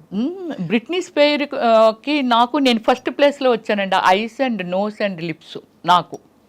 ఎక్కడ దేనికి అది ఏ పోటీ? గ్లామర్ ఉంటుంది కదా, body language, eyes and lips and skin measures ఇవన్నీ ఉంటుంది కదా, వాళ్ళకి అవన్నీ కావాలి. దానిలో నేను ఫస్ట్ ప్లేస్లో వచ్చాను. నేను ఏ సంవత్సరం అండి? 2004 అండి. సో ఊరికే పాటలు రాశారు మీరు? ఇంకోటి వినాలి, ఫోక్ బుక్లో వచ్చాను, కవర్ పేజ్లో. ఓహో, ఇంకా ఉంది, నా ఫోన్లో ఉందండి. అంటే ఎంత అచీవ్మెంట్ ఉంది, కానీ నేను ఏమిటంటే దాన్ని పబ్లిక్ అని కాదు. నేను అప్పుడులో మనకి ఏముండేది, పేపర్స్, ప్రెస్, అంతే కదా. ఎంతోమంది అన్నీ కవర్ పేజీలే, బ్యాక్ కవర్ పేజీ ఇటు పక్క, ఒకవేళ బ్యాక్ కవర్ పేజ్ చిరంజీవి గారు ఉన్నారు అనుకో, ఫ్రంట్ కవర్ పేజీ రమేశ్వరి, బ్లాఫ్లో నేను ఉన్నాను అనుకో, పవన్ కళ్యాణ్ ఫ్రంట్ పేజీ, ఇలాగ అన్ని మెయిన్ ఇవే. ఇవి ఉన్నాయా మీ దగ్గర? ఇంకా కాపీ ఉన్నాయా? తప్పకుండా. మీరు ఒక్కసారి చేస్తామంటే స్క్రీన్ మీద అలా వెళ్ళొచ్చండి. అన్ని కవర్ పేజీలు అండి, లోపల ఎక్కడ ఏముండవు. కానీ అంత క్రేజ్ ఉన్న మీరు సడన్ గా మళ్ళీ సామాన్యమైన, ఇప్పుడు ఎందుకంటే ఆ తరంలో క్రేజ్ ఉన్న హీరోయిన్లు అందరూ కూడా వాళ్ళు ఒక ఇది మెయింటైన్ చేస్తున్నారు, కానీ మీరు మాత్రం మళ్ళీ మామూలుగా మీ సామాన్యమైన స్థితికి వచ్చేసారు. ఏంటి సామాన్య స్థితి? ఆర్థికంగా చెప్పట్లేదండి, మీ గ్లామరు, స్టార్డమ్ మెయింటైన్ చేయడాలు, సర్కిల్స్ అవి లేకుండా. అంటే కారణం ఏమీ లేదండి. పొలిటికల్ అంటే నాకు కొందరు పెద్దలు చెప్పిందని కాదు, కానీ డీసెంట్గా ఉండాలి, తర్వాత నానకూడదు, ఆ వర్డ్ అదే అనుకుంటాను, అది ఉంది. అయితే ఇంకోటి నేను చెప్తాను, ఆత్మ సౌందర్యం లేనిది, ఆత్మశుద్ధి లేనిది శివ పూజలు ఎలా మనల్ని మనం శుద్ధిగా ఉంచుకున్నప్పుడే కదా ఎదుటి వాళ్ళని. ఇప్పుడు నేను గ్లామర్గా ఉన్నాను, ఆవిడ స్లీవ్లెస్ వేస్తుంది అనేది. దీనికి ఎగ్జాంపుల్ మీకు చెప్తాను. యూఎస్ఏ ఒక ఈవెంట్కి వెళ్ళాము. ఈవెంట్కి వెళ్తే అట్లాంటాలో అంటే అప్పటికే ఎప్పటి నుంచో రమ్యశ్రీ ఎందుకు అలాంటి బట్టలు వేసుకుంటుందని అంటుండేవాళ్ళంట. ఐ డోంట్ నో, నాకు అంటే అక్కడికి వెళ్ళాక కానీ ఆ మ్యాటర్ మనకు తెలియదు కదా. సో తర్వాత అంటుండేవాళ్ళంట. చాలామంది ఏమనేవాళ్ళంట, బట్టలది ఏముంది ఇక్కడ మనం వేసుకోవట్లేదా, మనం ఉండేది ఏ కల్చర్లో ఉన్నాం. ఇది దుబాయ్లో విన్నానండి, యుఎస్ఏలో విన్నాను ఈ వర్డ్స్, సేమ్ వర్డ్స్. ఎప్పటి నుంచో తీసుకొద్దామని అనుకుంటున్నారు కానీ ఆవిడ చాలా ఫాష్ ఉంటుంది బట్టలు. ఎక్కడ ఫాష్ ఉంటాను, స్క్రీన్ మీద. నేను వెళ్ళిన తర్వాత అక్కడ ఎలాగ మా వాళ్ళు ఒపీనియన్ అండి, అదండి ఇదండి, అబ్బాయి ఏమి డీసెంట్ ఉన్నారు రమ్య గారు మీరు అని అంటే, ఒక ఆయన అండి, అందరూ ఉన్నాం డిన్నర్ చేస్తున్నాం, ఆయన అన్నారు, చీర కట్టిన ప్రతి ఆడది పతివ్రత కాదు, వాళ్ళ డ్రెస్సింగ్ దీన్ని పెట్టి ఎవరిని ఎప్పుడు అంచనా వేయకూడదని అందరి మధ్య ఆయన మాట్లాడారు. గ్రేట్. అవును, డైరెక్ట్గా నన్ను ఉద్దేశించి ఇంకోళ్ళు ఉద్దేశించి కాదు, నా వర్షన అల్లో ఉంది ఏది ఎప్పుడో, కానీ అది ఆయన అప్పుడు ఓపెన్ చేశారనమాట అలాగా. సో అలా అంటే ఏమిటంటే ఒక డ్రెస్సింగ్ని పెట్టో లేకపోతే ఏదో పెట్టి, నేను చేసిన సినిమాలు నేను ఒకటే చెప్పాను, నేను బిఎఫ్లు చేయలే, నాకు ఆఫర్లు వచ్చి నేను చేయలే. వచ్చాయా ఆఫర్లు? అయ్యో నేను చెయ్యను, లాయర్ని పెట్టి మరీ వాయించాను తెలుసండి, చాలా ఫోర్స్ ఉండేది నా మీద. ఎవరు ఫోర్స్ చేసేవారు? షూట్ చేసేవాళ్ళు ఎవరైతే దానికి స్పాన్సర్స్ ఉంటారో, ఇదంతా ఉంటుంది కదండి. అంటే చాలా లాంగ్వేజెస్లో చేశాను కదా, బాగా స్ప్రెడ్ అయ్యి వరల్డ్ వైజ్ స్ప్రెడ్ అయ్యాను నేను. సో ఇలా నేను అవాయిడ్ చేస్తే, నేను ఒకటే చెప్తాను, సినిమా ఎనీ ప్రొఫెషన్ దాన్ని మనం ఒక డాక్టర్ అవనియండి, లేకపోతే యాక్టర్ అవనియండి, ఇంజనీర్ అవనియండి, ఒక సివిల్ ఇంజనీర్ బిల్డింగ్ కట్టాలని అంటే అయ్యో ఎంతోమంది ట్రావెలింగ్ ఎన్నో ఇయర్స్ ఉండాలనేది తన మొత్తం అంతా, తన టాలెంట్ అంతా పెట్టి చాలా నిజాయితీగా చెయ్యగలిగితేనే, లేకపోతే ఎందరో ప్రాణాలు పోతాయి. ఇలాగేమిటంటే నా ప్రొఫెషన్లో నేను వచ్చానండి. ఒక డైరెక్టర్ డ్రీమ్లో దిస్ ఈజ్ ఒక కాన్సెప్ట్ ఈజ్ వన్ ఫ్యామిలీ. ఒకరు ప్యాంట్ వేస్తారు, ఒకరు చీర కడతారు, ఒకరు షార్ట్లు వేస్తారు, డిఫరెంట్ కాన్సెప్ట్ ఈజ్ స్టోరీ. అలా మీరు వేసిన క్యారెక్టర్స్కి చాలా చోట్ల మీరు కొన్ని ఎక్స్పోజ్ చేసే బట్టలు వేసుకున్నాను. అప్పుడు అదే అంటున్నాను, నాకు డైరెక్టర్ అనే ఆయన కాన్సెప్ట్ అండి. చిరంజీవి గారైనా సరే కొన్ని సినిమాల్లో గోచి పెట్టుకొని పరిగెట్టారుగా అవసరమైతే. అంటే అడవ మనిషిలో చిన్న కట్టుకొని పరిగెట్టారు. ఎనీవన్ దాన్ని నమ్ముకొని, కళామ తల్లిని నమ్ముకొని వచ్చాము కాబట్టి, బట్ వాళ్ళకి ఏం కావాలని ఇన్పుట్ మనం ఇవ్వాలా వద్దా అంటే ఖచ్చితంగా. బట్ మీరు ఎక్కడ ఫీల్ అయ్యారు అంటే, ఫీల్ కాకుండా, మొహమాటం లేకుండా, ఇబ్బంది పడకుండా ఆ బట్టలు వేసుకున్నప్పుడు, క్యారెక్టర్స్ చేసినప్పుడు ఎప్పుడు అనిపించలేదా? నాకు అనిపించలేదండి, అస్సలు అనిపించలేదు. దేన్నైతే నమ్ముకొని వచ్చాను. ఈరోజు పుయిద రమేశ్రీ అంటే, మా అమ్మ నాన్న కడుపుని పుట్టి నేను అక్కడే ఎవరినో పెళ్లి చేసుకొని ఎక్కడో ఉండుంటే అంతే కదా. ఎవరికి తెలుస్తుంది రమ్యశ్రీ ఎవరు అనేది, ఎవరికి తెలుస్తుంది? ఖచ్చితంగా. అంటే నేమ్ ఫేమ్ కోసం, బట్ అయినా కూడా ఒక పెంపకం, ఒక వాతావరణంలో పెరిగినప్పుడు, మీరు అన్నట్టు సినిమా ఇండస్ట్రీ లేకపోతే నేను రాను, తప్పకుండా ఇబ్బంది పడతారు. ఇబ్బంది అయినా సరే ఇష్టంగా చేశాను. ఎంతో మంది డైరెక్టర్స్ అన్నారండి, అసలు యాక్టింగ్లో కూడా కోఆపరేషన్ చెయ్యరు. రమ్య గారు ఒక క్యారెక్టర్ మీకు ఎక్స్ప్లెయిన్ చేస్తే, అది సిల్క్ స్మిత్ అని మిమ్మల్ని చూసామండి. ఆ క్యారెక్టర్ని ఎలా మోడ్ చేసేసుకోవాలి, ఎలాంటి డ్రెస్సింగ్ వేసుకోవాలి, ఎలాంటి మేకప్ వేసుకోవాలి. మేకప్ సిల్క్ స్మిత్ అది ఓన్ కాదు, కానీ everything is my self only. Costume design నేనే, కలర్ కాంబినేషను నేనే, అన్నీ మొత్తం డిజైన్ చేసేసుకునేదాన్ని. ఈరోజు సీన్ ఏమిటి, ఎవరెవరు ఆర్టిస్టులు, బ్యాక్గ్రౌండ్ ఏముంటుంది, ఆ బ్యాక్గ్రౌండ్లో నేను ఈ కలర్ చీర కడితే నాకు ఆ కలర్ చీర పంపించేయండి. అలాగే కాస్ట్యూమ్ డిజైన్లు కూడా నేను సినిమాకి కాస్ట్యూమ్ అంతా నా పర్సనల్, అంటే నేనే డిజైన్ చేసుకున్నాను నేను. అలాగే ఆల్ మూవీస్కి నా పర్సనల్ డిజైనింగ్ అండి. సో ఎక్కువ ఇలాంటి కాస్ట్యూమ్స్ వేసిన క్యారెక్టర్స్ మీరేంటి డాన్స్ సీక్వెన్సెస్ చేశారు, చాలా ఐటమ్ సాంగ్స్ కూడా చాలా చేశారు. ఏమైనా గుర్తున్నాయా మీకు? మీరు పాపులర్గా హిట్ అయిన సాంగ్స్? పాపులర్గా హిట్ అయినవి అంటే, నేను సూర్యతోని శ్రీ అనే ఒక మూవీ చేశాను తమిళ్లోని. సూర్యాది ఇప్పుడు నా ఏమి సినిమా అంటే సూర్యాది కాదు, విక్రమ్తో కూడా వన్ సాంగ్ చేశాను, యూత్ యూత్ చేశాను, రోజుకో రోజా చేశాను. ఎలా ఉండేవారు తర్వాత వాళ్ళందరూ మీతో? నాతో విక్రమ్ చాలా బాగుండేవాడు. చాలా అంటే లిమిటెడ్ పర్సన్ అనమాట. హాయ్ అంటే హాయ్, ఎర్లీ మార్నింగ్ రాగానే విచ్చేయడం సూర్య. కానీ విక్రమ్ అది కాదు. కామెంట్ చేయడము, జోకులు వేయటము, ఇవన్నీ చాలా ఫ్రెండ్లీగా ఉండే. ఎప్పుడైనా లంచ్కో దేనికో పిలవచ్చు కదరా మీ ఏదో చేపలు అంటే, నేను కుకింగ్ ఫేవర్ని అనమాట. అది వదలలేదు. వదలను. మటన్, గోంగూర కానీ, ఫిష్ పులుసు కానీ వెరీ ఫేమస్. ఎప్పుడో మీరు రావాలి ఇంటికి. నేను వెజిటేరియన్ అండి. అయ్యో సారీ. కానీ కాబట్టి మీరు బంగాళదుంపల వేపుడు చక్కగా వెజిటేరియన్ కూడా చాలా అద్భుతంగా చేస్తాను. పప్పు ఫ్లేవర్ అయితే అసలు ఎంత అద్భుతంగా ఉంటుందంటే, తింటుంటే ఆ స్మెల్ చాలండి. అంటే పప్పు టమోటా కానీ ఎనీ లీవ్స్ యాడ్ చేసి కానీ చాలా బాగా చేస్తాను. గోంగూర పచ్చడి, పచ్చి పచ్చడి, ఇలాంటివన్నీ. కంప్లీట్ గా జీవితాన్ని ఎలా స్ట్రా వేసి పీల్చేయాలో అన్ని మీరు అంతేగా. కానీ చాలా మంది చెప్తారు, స్వప్న గారు మీరు స్క్రీన్ మీద చూసిన రమ్య గారికి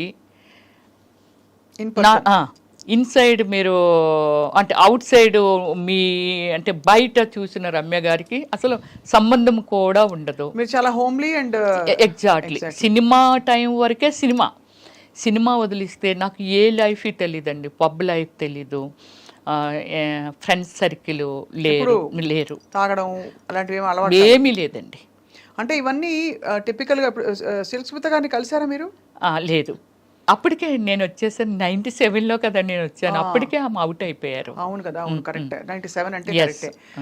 మరి ఎవరెవరిని కలిసారు మీ కంటెంపరీస్? నేను సౌందర్య గారితో వర్క్ చేశాను, రమ్యకృష్ణ గారితో వర్క్ చేశాను. సౌందర్య గారితో నేను, సౌందర్య గారు అంటే ఇక్కడ తెలుగులో చేశాము.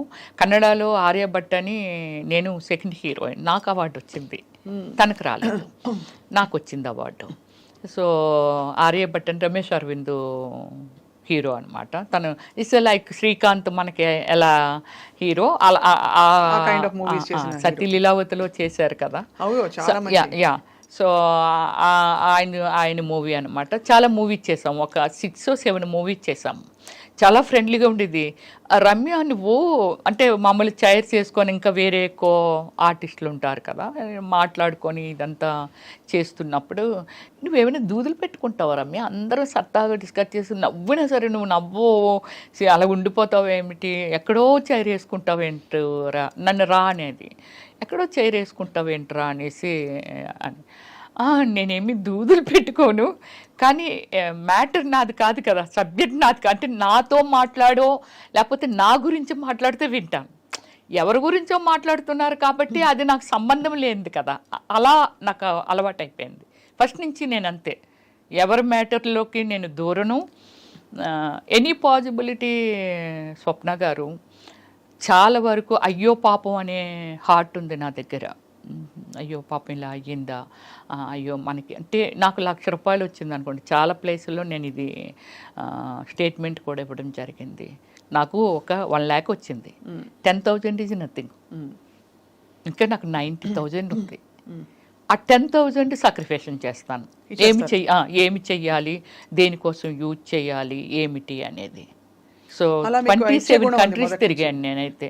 ఎంత హైయెస్ట్ రెమ్యూనరేషన్ ఎప్పుడు అందుకున్నారు రమ్య గారు? నేను హైయెస్ట్ రెమ్యూనరేషన్ అయితే ఆర్యభట్టకండి, దానికి అందుకున్నాను. దానికి వచ్చి 15 lakh ఇచ్చారు నాకు. తర్వాత అన్ని ఐటమ్ సాంగ్ చేస్తే 10 lakh. 10 lakhs కూడా. వావ్. సో అయితే మీరు దాన్ని కెరియర్గా మలుచుకుని దాదాపు వెళుతున్న టైంలో మళ్ళీ మీరు చాలా మంది కమెడియన్స్ పక్కన వేశారు.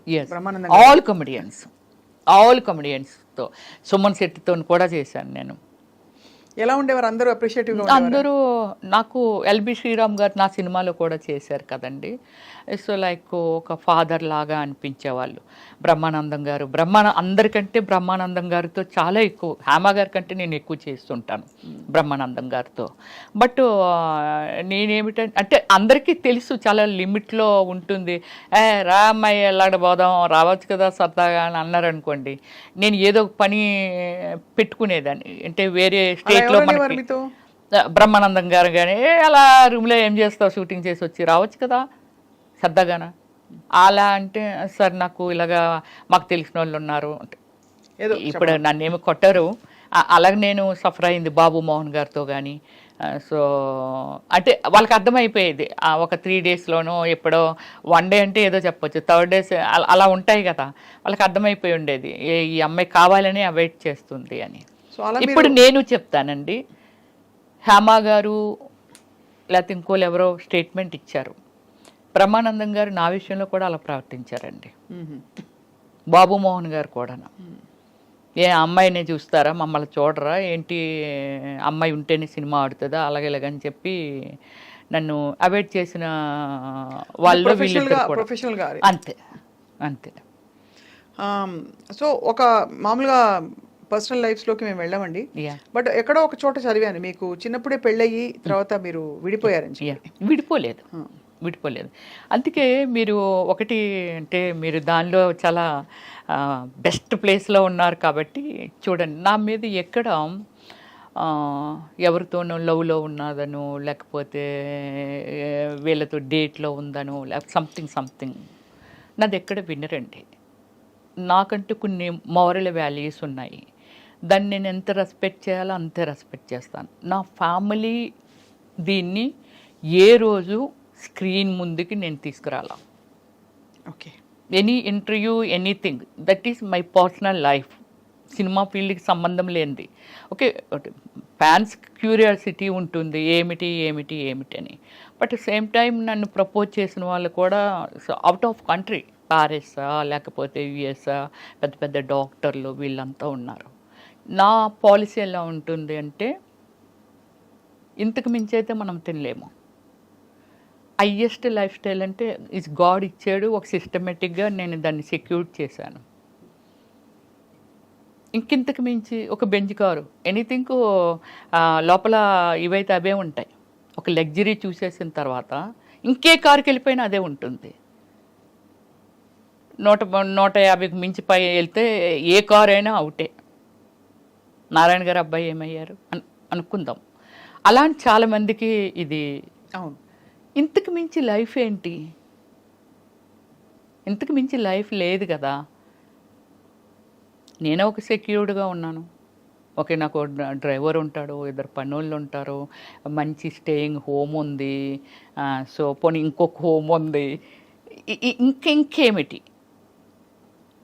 అందుకని నాకు అంత అలా వెళ్ళిపోవాలి అని ఏం లేదు. నన్ను అందరికీ తెలుసు, లైఫ్ లైన్లో ఉండాలి. ఓకే, దానికి ట్విట్టర్ ఉంది, ఇన్స్టాగ్రామ్ ఉంది, ఫేస్బుక్ ఉంది.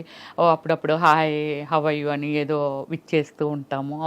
ఓ రమేశ్వరి గారు ఇప్పుడు ఇలా ఉన్నారు, ఇప్పుడు మీ ముందుకు వచ్చాను, సో ఇప్పుడు నేను కనిపిస్తాను అంటే ఇంతే తప్ప నేను అత్యాశకు వెళ్ళిపోనండి. అత్యాశ మీన్స్ అన్లిమిటెడ్ అనేది మనిషి పతనమే. అవును, మీరు ఫ్లైట్లో ఎంతసేపు ట్రావెల్ చేయండి, అమెరికా వెళ్ళి భూమి మీద ల్యాండ్ అవ్వాల్సిందే. ఆ పాలసీ ఉంది నా దగ్గర. అది చాలా మంచి పద్ధతి. మీరు అంటే ఫస్ట్ నుంచి ఎంత అండర్స్టాండింగ్ ఉంటే మీరు మిమ్మల్ని మీరు అంటే లీడ్ చేసుకోవడమే కాకుండా మీరు ఇన్ని రంగాలలో ఇంత మీ ప్రతిభను చూపించారు. అదే అంటే సో అయితే మీకు వివాహం అయిందండి? అయింది, చిన్నప్పుడే అయిపోయింది. 13 years ఏజ్కే మ్యారేజ్ అయిపోయింది.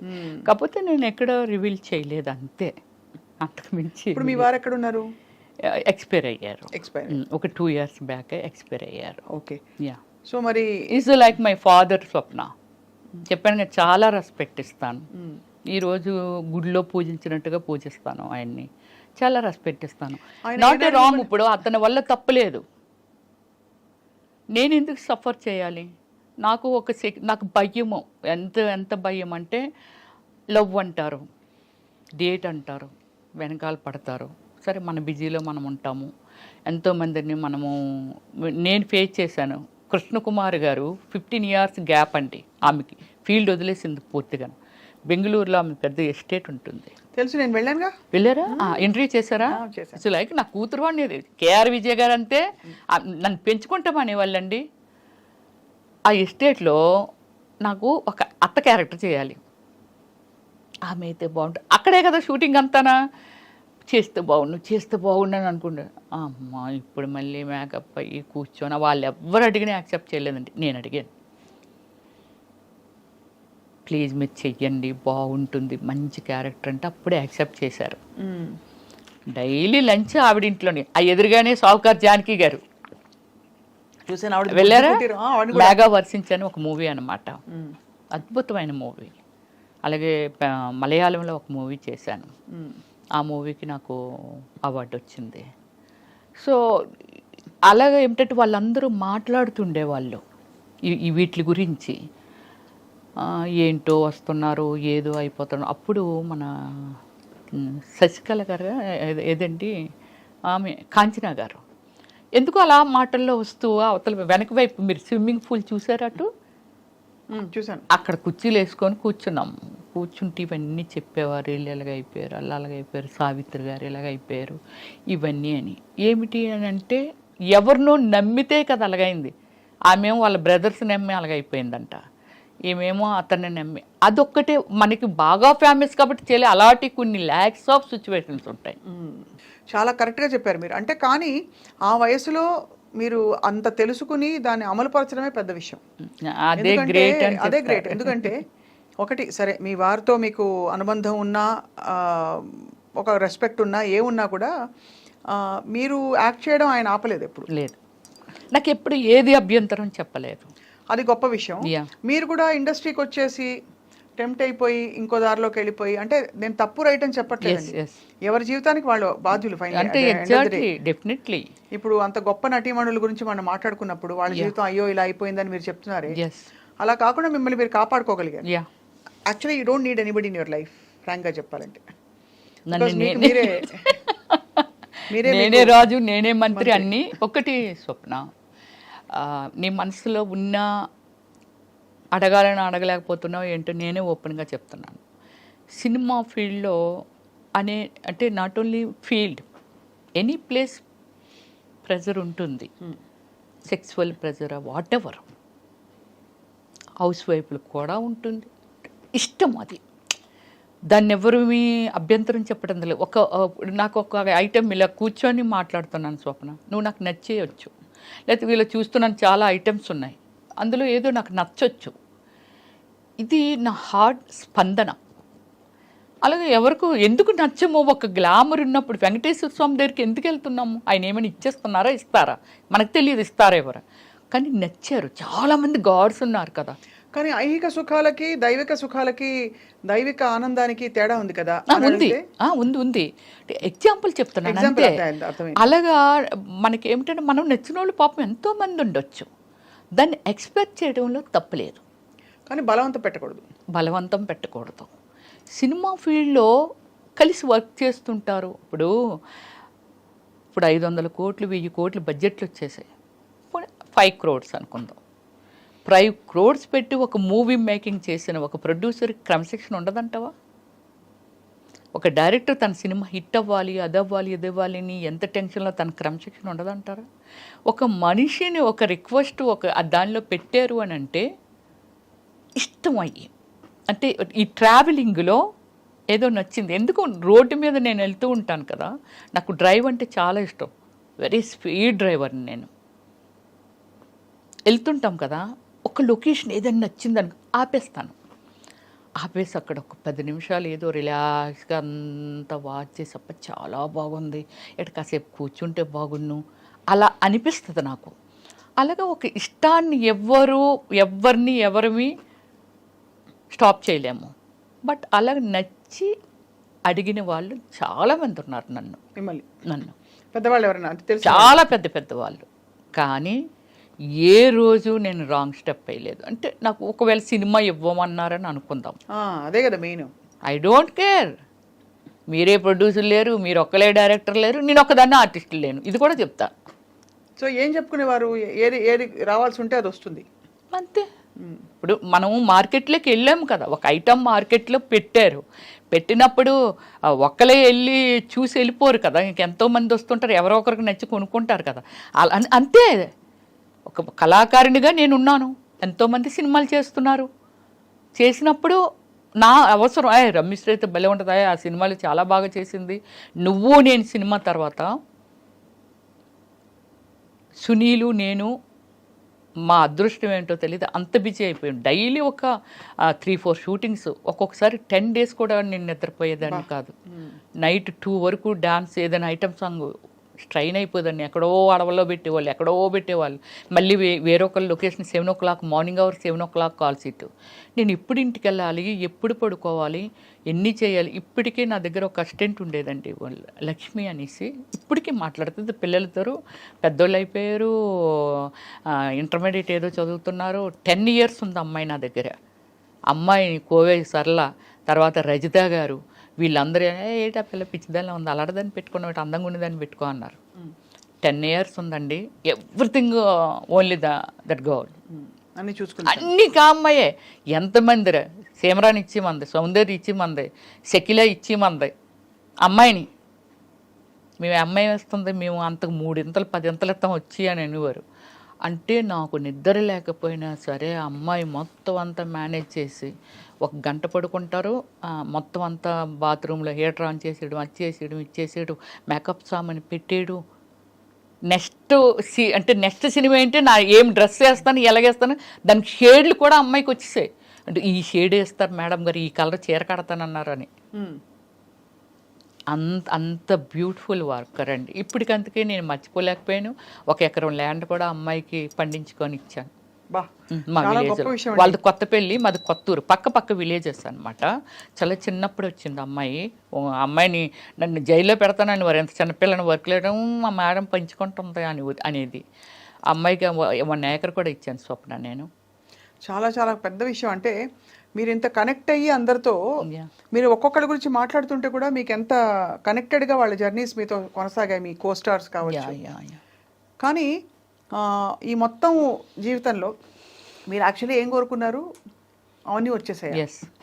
What did you want? ఇప్పుడు ఇండస్ట్రీకి వచ్చినప్పుడు ఏమనుకుంటారు, పేరు రావాలి, అవును, నేను యాక్ట్ చేయాలి, 10 మంది నన్ను గుర్తుపట్టి మెచ్చుకోవాలి, ఇదే కదా, నాకు బోల్డ్ డబ్బులు ఉండాలి, ఇంతే కదా ఉంటాయి.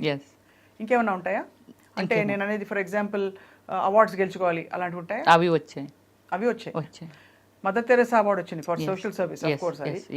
అది కాకుండా మీరు maximum number of languages 9 languages. 9 language. So Telugu, Tamil, Malayalam, Kannada, Oriya, Bhojpuri, Hindi, Punjabi, Bengali. అబ్బా, ఎంత గొప్ప లైఫ్, అది కూడా ఇంత షార్ట్ స్పాన్ లో. ఎగ్జాక్ట్లీ.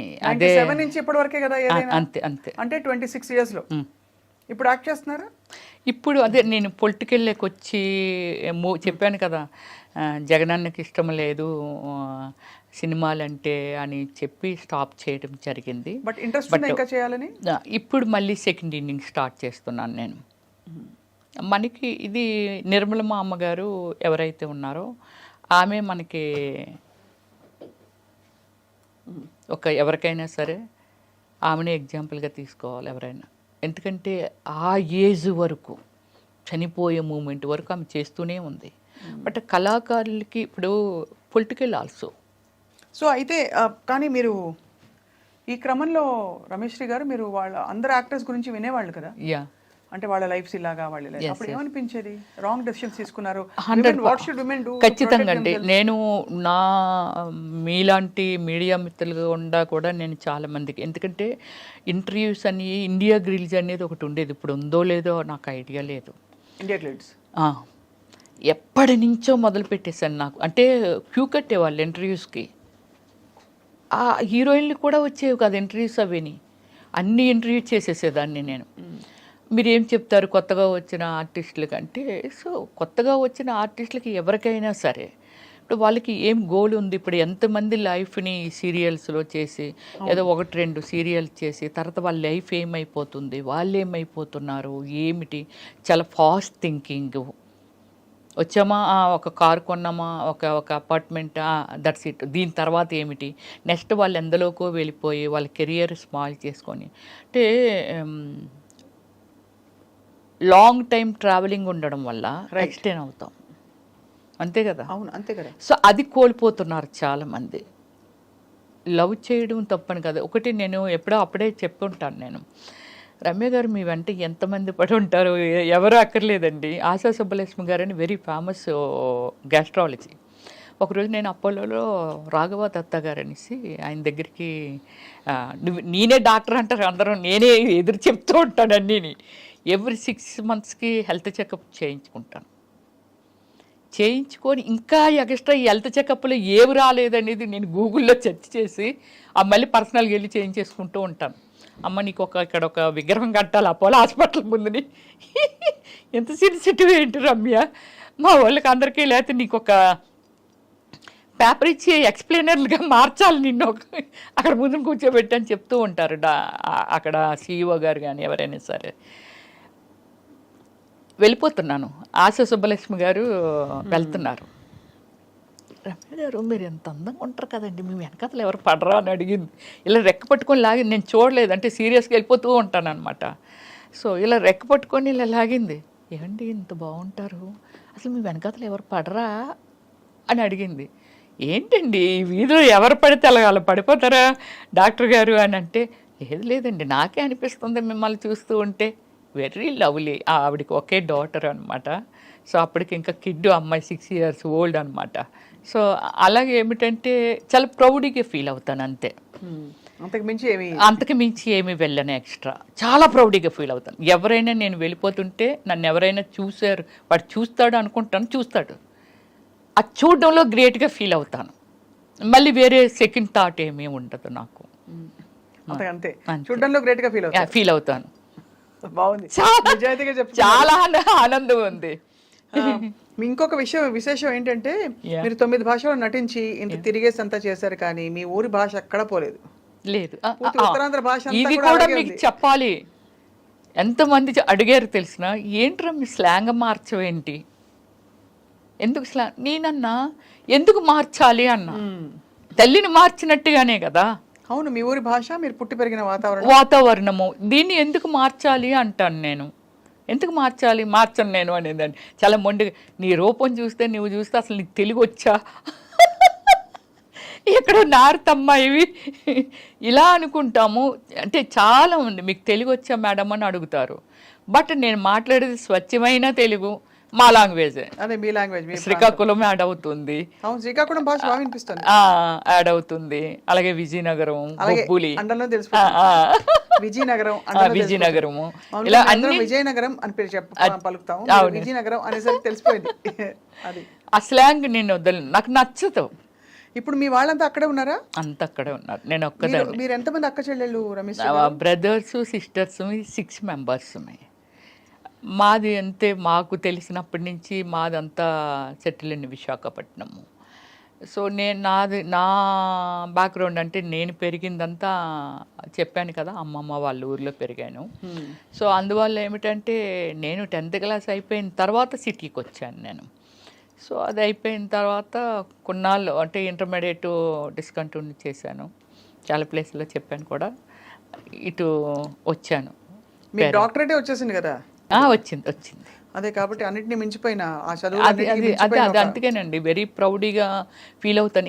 ఇంకేముంది సాధించడానికి ఈ లైఫ్లో అనేది, ఒక పొలిటికల్లే నేను ఎమ్మెల్యే అనిపించుకోవాలి అనేది ఒకటి నాకు టార్గెట్ ఉంది. ఎమ్మెల్యే అనిపించుకోవాలి. నేను ఇచ్చిన సర్వీసు అంటే మనం ఒకటి చెప్తామండి, విగ్రహాలుగా ఒక ఎన్టీఆర్ గారు, రాజశేఖర్ రెడ్డి గారు, లేకపోతే ఎంతోమంది అల్లూరి సీతారామరాజు గారా, లేకపోతే గాంధీ తాత గారా, లేకపోతే ఇలా ఉన్నారు. నా రేంజ్కి ఏది ఇచ్చినా ఆ రేంజ్లో నేను నిలబడాలనేది నాకు ఒకటి ఉంది. అని మీకు ఏది ఇచ్చినా మీరు దానిలో బెస్ట్ చేయాలని, ది బెస్ట్ చేయాలనేదే నా కోరిక అనమాట. అది. సో రమేష్ గారు, ఇన్ని మన డీప్ విషయాలు మాట్లాడాం. ఎన్ని డ్రెస్సులు, ఎన్ని చీరలు ఉంటాయండి మీకు? నాకు సారీస్ అంటే ఒక 1000 above ఉంటాయి. అంటే చాలాన్ని కట్టకుండానే చాలామందికి సూట్ కేసులతో ఇచ్చేస్తూ ఉంటాను. ఎందుకలా? నాకు ఇంకా కట్టే అవసరం రాలేదు, చాలా కాలం అయిపోతుంది. మా పెద్దొదిన గారు ఎవ్రీ ఇయర్ చీర పెడతారు. అది ఆ చీరలు నేను ఎప్పుడైనా టచ్ చేసానో లేదో కూడా నాకు తెలియదు. అలాగే నేను కూడా కొనేస్తాను పిచ్చిగా. అవి నేను కట్టే అవకాశం రావట్లేదు నాకు. డ్రెస్సులే వస్తారు, ఎక్కువ డ్రెస్సులే. కానీ కట్టే అవకాశం వచ్చినా ఎలాంటివి కడతాం మనము? ఏదైనా డిజైనింగ్ వేరు కడతాము. అదే ఎక్కడికి వెళ్ళినప్పుడు కడతాము, ఏదో పార్టీ వేరే వెళ్ళినప్పుడు కలుస్తాం, ఏదో ఒక ఫంక్షన్ ఉంది లేకపోతే ఒక ఆడియో ఫంక్షన్ అక్కడ కట్టింది మళ్ళీ ఇంకోసారి కట్టము. ఇవన్నీ ఏం చేస్తాను, ఎవరైనా గిఫ్ట్లు ఇచ్చినవి ఉంటాయి, దేనికైనా పిలిచినప్పుడు కానీ ఇవన్నీ గిఫ్ట్లు ఇచ్చినప్పుడు ఏం చేస్తానంటే అవి తీసుకుంటాను. పోచిన పెళ్ళి వెళ్ళాం, అక్కడ ఏవో చీరలు ఇస్తారు, ఒక 3-4 ఇవి చాలా బాగుంటాయండి కలర్ అనేసి. ఎవరైనా వాళ్ళ ఇంటికి పిలిస్తే వెళ్ళామనుకోండి, వాళ్ళు చీర పెడతారు. ఇవన్నీ ఏం చేస్తానంటే ఒక 3 ఏళ్ళు ఎన్నేళ్ళు చూసుకుంటూ ఉంటాను, ఇవి పెరిగిపోతూ ఉంటాయి. సో దానికోసమని ఏం చేస్తానంటే ఎవరికైనా సూట్ కేసులకి ఎత్తి మా సిస్టర్స్ ఇంకా పక్కోలో లేకపోతే ఆలో వీళ్ళు ఈ మేనకమ్మకి 4 చీరలు ఇచ్చి లేకపోతే ఈవిడికి మా సిస్టర్ వాళ్ళ ఇంట్లో పనిచేసిన వాళ్ళకి ఇలా పంచుతూ ఉంటాను, ఒక 4 వేసి 5 వేసి చీరలు. రెగ్యులర్ షాపింగ్ హెల్దీ ఈటింగ్ చేస్తారా? రెగ్యులర్ షాపింగ్ హెల్దీగా భోజనం చేస్తారా? అర్లీ అంటే అది నాదంతా పెద్ద సిస్టమ్ అండి. ఒక 2 hours సెటిల్ ఆడతాను. వన్ డే అంటే ఈరోజు సెటిల్ ఆడాను అనుకోండి, రేపు సెటిల్ ఆడను. స్విమ్ చేస్తాను, జిమ్కి వెళ్తాను. జిమ్కి వెళ్ళి మీకు ఒక పెద్ద ఇది చెప్పాలి, జిమ్కి వెళ్తాను కదా, చిరంజీవి గారు, రామచరణ్ గారు, ఉపాసన అందరూ దానికి, విష్ణు అందరూ ఆ జిమ్కి ఉపాసన పెట్టింది మా ఇంటి దగ్గరే. జిమ్కి వెళ్తే చిరంజీవి గారు ఒకసారి నన్ను అడిగారు, అంటే ఎర్లీ మార్నింగ్ ఏమైనా జిన్ను కొట్టేసి వచ్చేస్తావాట అందరూ అంటున్నారు, మంచి స్టామినా సార్, అన్నిటిలోకి దూరిపోతుంది ఇవిడి. యోగా, జంబా, ఏరోబిక్స్, ఫిట్నెస్ మొత్తం అన్నీ. మళ్ళీ స్విమ్మింగ్కి వెళ్ళిపోతాను. షవర్ తీసుకొని 11-11:30కి ఎప్పుడో ఇంటికి వెళ్తాను కూల్గా. సెటిల్ ఆడిన రోజు ఒక్కరోజే ఇంటికి ఎర్లీగా వెళ్ళిపోతాను. 4కి లేస్తాను నేను ఎప్పుడు రోజు. అది అలారం అక్కర్లేదు, ఏం అక్కర్లేదు, 4కి వచ్చేస్తారు. పిట్టలు అరవకముందు నేను లేస్తాను, తర్వాత పిట్టలు అరుస్తూ ఉంటాయి. ఏం చేస్తారు లేచి ఫస్ట్ యోగా, కొంచెం ఫిజికల్ యాక్టివిటీస్, ఇవన్నీ. కాఫీ టీ తాగను, కర్డ్ కూడా రేరు, బటర్ మిల్క్ తాగుతాను. కాఫీ టీ మంచి నాన్ వెజ్ ప్రియురాల్ని. అలాని వీక్లీ వన్సే, రైస్ కూడా కాదు. సో అయితే మీరు జిమ్ ఇప్పటికే వెళ్తున్నారు ఆ జిమ్కి? ఏది మానేను నేను, ఏది మానేను. ఇప్పుడు లెగ్స్ ఇలా స్ప్రెడ్ చేస్తాను, బ్యాక్ బెండ్ చేస్తాను, లెగ్ ఇలా స్కై ఇది చేస్తాను, అన్నీ చేస్తాను నేను ఇప్పటికీ కూడా.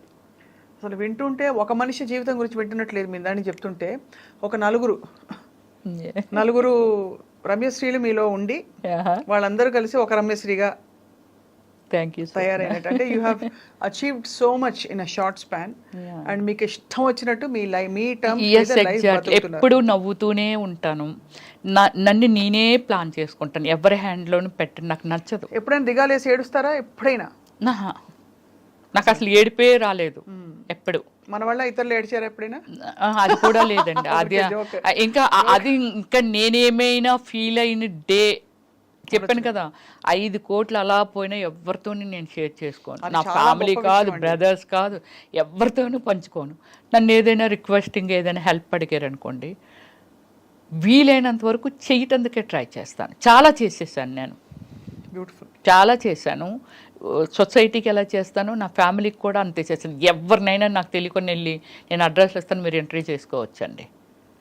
చిన్నప్పటి నుంచి అంటే నాకు ఏదైనా అనిపించింది, ఇప్పుడు ₹1 కోటి లేకపోతే 2 కోట్లు నా ప్రాపర్టీ ఏదో అమ్మేశారు అనుకుందాం, నేను ఎందుకు అమ్మారని కూడా అడగను. దాన్ని అయిపోయింది, అది రిపీట్ చేయను మళ్ళీ. బాబోయ్, మీలా ఉండడం చాలా కష్టం. ఎవ్వరా అమ్మేసావు కదా ఎవ్వరని కూడా, గాడ్ ప్రామిస్లీ నేను ఎప్పుడు ఎవరిని అడగలేదు. అమేజింగ్, చాలా అమేజింగ్ క్వాలిటీస్. చాలా అమేజింగ్గా మీ లైఫ్ని మీరు ప్లాన్ చేసుకున్నారు రమ్యశ్రీ గారు. ఫస్ట్ మీరు అసలు సాహస వనిత. ఎందుకంటే మా ఇంటికి వస్తే మీకు తెలుస్తుందండి, it's like 7 star above my బెడ్రూమే కాదు, హాలే కాదు, డైనింగ్. కూర్చున్నాను అంటే అంత పీస్ఫుల్గా ఉండాలి. బెడ్రూమ్లోకి వెళ్తే ఒక స్వర్గలోకంలోకి వెళ్ళట్టు. అయితే మీరు ఎప్పుడు కాదనను అన్నారు కాబట్టి ఎప్పుడైనా మీరు అనుమతిస్తే వచ్చి మీ ఇల్లు చూస్తాం. అయ్యో షూర్, డెఫినెట్లీ. అదే ఇంకొక ఇల్లు విల్లా కట్టుకుంటున్నాను, కన్స్ట్రక్షన్ అవుతుంది. 5 monthsలో చేంజ్ అయిపోతాను.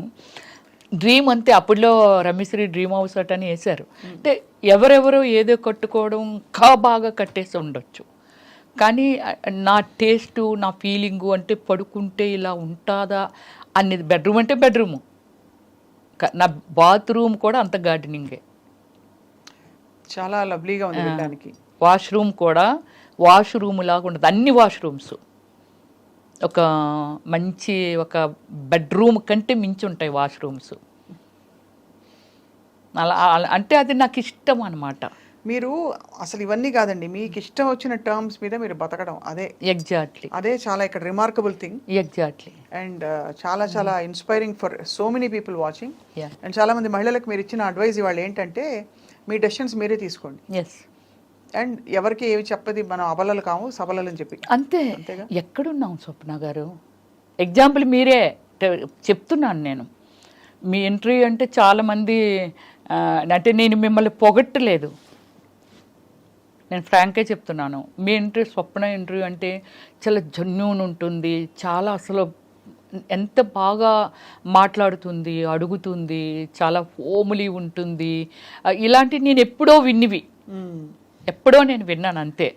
సో అలా అంటే ఏమిటంటే నేను కూడా నా సెల్ఫ్ డిసిషన్స్ ఏనండి అన్నీని.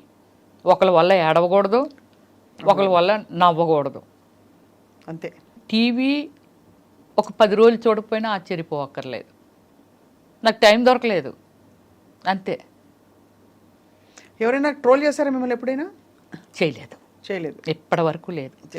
ఏంటి శ్రీరెడ్డి గారి గురించి మాట్లాడినప్పుడే నన్ను చేయలేదు, నన్ను ఏమనలేదు ఆమె. అంటే నేనేమంటానంటే అండి, ఇప్పుడు శ్రీరెడ్డి అనే ఒక వ్యక్తి ఉంది, ఆమె పర్సనల్ లైఫ్, అవునంతే, తన ఆమెది, ఇట్స్ హర్ చాయిస్, అంతే, ఆమె చాయిస్. ఆమె ఎలా ఉండాలని డిజైన్ చేసుకుందో అందులో వెళ్ళిపోతుంది, నష్టము లాభం ఆమె ఫేస్ చేస్తుంది, నాట్ టు యూ అండ్ మీ, అంతే కదా. సో అలాంటప్పుడు నేను ఒకటే పాయింట్ ఆమె గురించి మాట్లాడమంటే చెప్పాను. తప్ప రైట్ అనేది నిర్ణయం తీసేసుకుంది, అయిపోయింది, దాని గురించి మనం ఆర్గ్యూ చేసాం, అనవసరం. కానీ ఫీల్డ్లో ఇలా ఉంటారనుకుంటే చాలా తప్పు. పాడైపోవడమైనా బాగుపడమైనా మనమున్నాము. సొసైటీ నుంచి నువ్వేం తీసుకుంటున్నావు, అంటే నీకేం కావాలి, ఏం తీసుకుంటున్నావు, దాన్ని బట్టి మనం ఫెయిల్యూర్ ఆర్ సక్సెస్ అనేది తెలుస్తుంది. ఆమె ఆ పాయింట్ తీసుకుంది. నన్ను వాళ్ళు వేధించారు, వీళ్ళు పడుకోమన్నారంటే పడుకోకూడదు, నీకు పడుకోవడం ఇష్టం లేకపోతే పడుకోవడం మాని. దాన్ని ఓపెన్ చేయడం వల్ల నష్టం లాభం ఆమె భరించింది. ఖచ్చితంగా లేదండి. అంటే నేను ఈ విషయంలో తను ఒక పాయింట్ని లేవనెత్తడం, మీకు ఆ ఎక్స్పీరియన్సెస్ అవ్వలేదేమో, మీరు చాలా అదృష్టవంతులు. అలా అయిన వాళ్ళకి ఖచ్చితంగా ఎలా డీల్ చేయాలో అనేది తన స్టోరీ ఓపెన్ అప్ చేసి అలా చెయ్యడం తప్పన్నాను నేను. అది కరెక్ట్. ఏదైతే ఆమె చేసిందో అది చేయడం తప్పు. పోరాడు, నిన్ను నువ్వెందుకు కించిపెచ్చుకోవాలి, అర్థమైంది. అదే, అంతే కదా. ఎందుకంటే తర్వాత బాధలు వాళ్ళకే కదా, కాబట్టి అది రైట్. గుడ్ ఆర్ బ్యాడ్ మనం తీసుకుంటాము. ఏముందండి, పండు ఉంది చెట్టునంటే రాయి ఇసరటందుకి, పండు లేని చెట్టుని ఎవ్వరు ఏమి కొట్టరు, పండుని దగ్గర రాళ్ళు అందరూ ఇసురుతుంటారు. బట్ దాన్ని ఏమిటంటే జాగ్రత్తగా మళ్ళీ ఆ పండు రాలిపోయినా చివరిస్తుంది, మళ్ళీ అన్నీ అవుతుంది, అన్నీ చేస్తుంది. కాకపోతే డిసిషన్ ఈజ్ రాంగ్ అంటాను, అంతే. ఆమె ఒక ఎగ్జాంపుల్, నువ్వు చేసింది ఇలా జరుగుతుంది, ఇది తప్పు, ఇలా చెయ్యకూడదు, ఇలా బిహేవ్ చేస్తున్నారు అనేది అలా చెప్పుంటే ఇంకా చాలా దూరం వెళ్ళి ఉండేది అది. కానీ నీకు నువ్వుగా శిక్ష వేసుకున్నావు. అంటే అది చాలామందికి తప్పుకి రైట్కి మధ్య ఉండే ఒక ఏమంటారు క్లారిటీ లేకపోవడం, అది బికాస్ చాలా మంది ఇరుక్కుపోతారండి ఆ సిచ్యువేషన్ లో. ఎలా బయటపడి చేసింది ఆమె. మీకు మోడలింగ్ కోసం వాళ్ళు తీసుకెళ్ళినప్పుడు మీరు ఎలా అయితే కార్లో ఇరుక్కుపోయారు, ఇక్కడ పరిస్థితి ఒక సిచ్యువేషన్ క్రియేట్ అయ్యి ఇరుక్కుపోయిన వాళ్ళు చాలా మంది ఓపెన్గా చెప్తారు. ఒకసారి నాకు ఏమైందో తెలుసా, నేను చెన్నైలో షూటింగ్లో ఉన్నాను. 10 డేస్లో షెడ్యూల్ అయిపోతుంది అనుకునేది 13 డేస్ పెట్టింది, 3 డేస్ ఎక్స్ట్రా పెట్టింది. కొంచెం డిస్టర్బ్ అయ్యారు, లాంగ్ షెడ్యూల్ కదా. నాకు ఇంట్లో ఒక సర్వెంట్ ఉండేది, నాతో పాటు ఒక ఆమె వచ్చేది, ఒక ఆమె ఉండేది, ఇంట్లో ఉండిపోయేది. అమ్మ ఎవరో వస్తున్నారు, మీ ఫోటోలు అంట అవి అంటే నేను ఎప్పుడు మాట్లాడగలను, నైట్ ఈవినింగ్ వరకు స్ట్రైన్ అయ్యి వస్తాం, నైట్ పడుకునే ముందంటే చిరాకు కొట్టేది, అర్లీ మార్నింగ్ అంటే మేకప్ అది ఇది అంతా హడావుడి. ఇలా దాంతో అమ్మ వాళ్ళు ఈరోజు కూడా వచ్చారనేది, అరే మాట్లాడతానులే అనేదాన్ని. ఇలా అని చెప్పి ఫోటోలు కావాలటమ్మ, వాళ్ళు ఏదో సినిమా తీస్తున్నారంటే, నన్ను తెలుసు కదా, అప్పటికే నేను బాగా ఫేమస్ అయిపోయాను.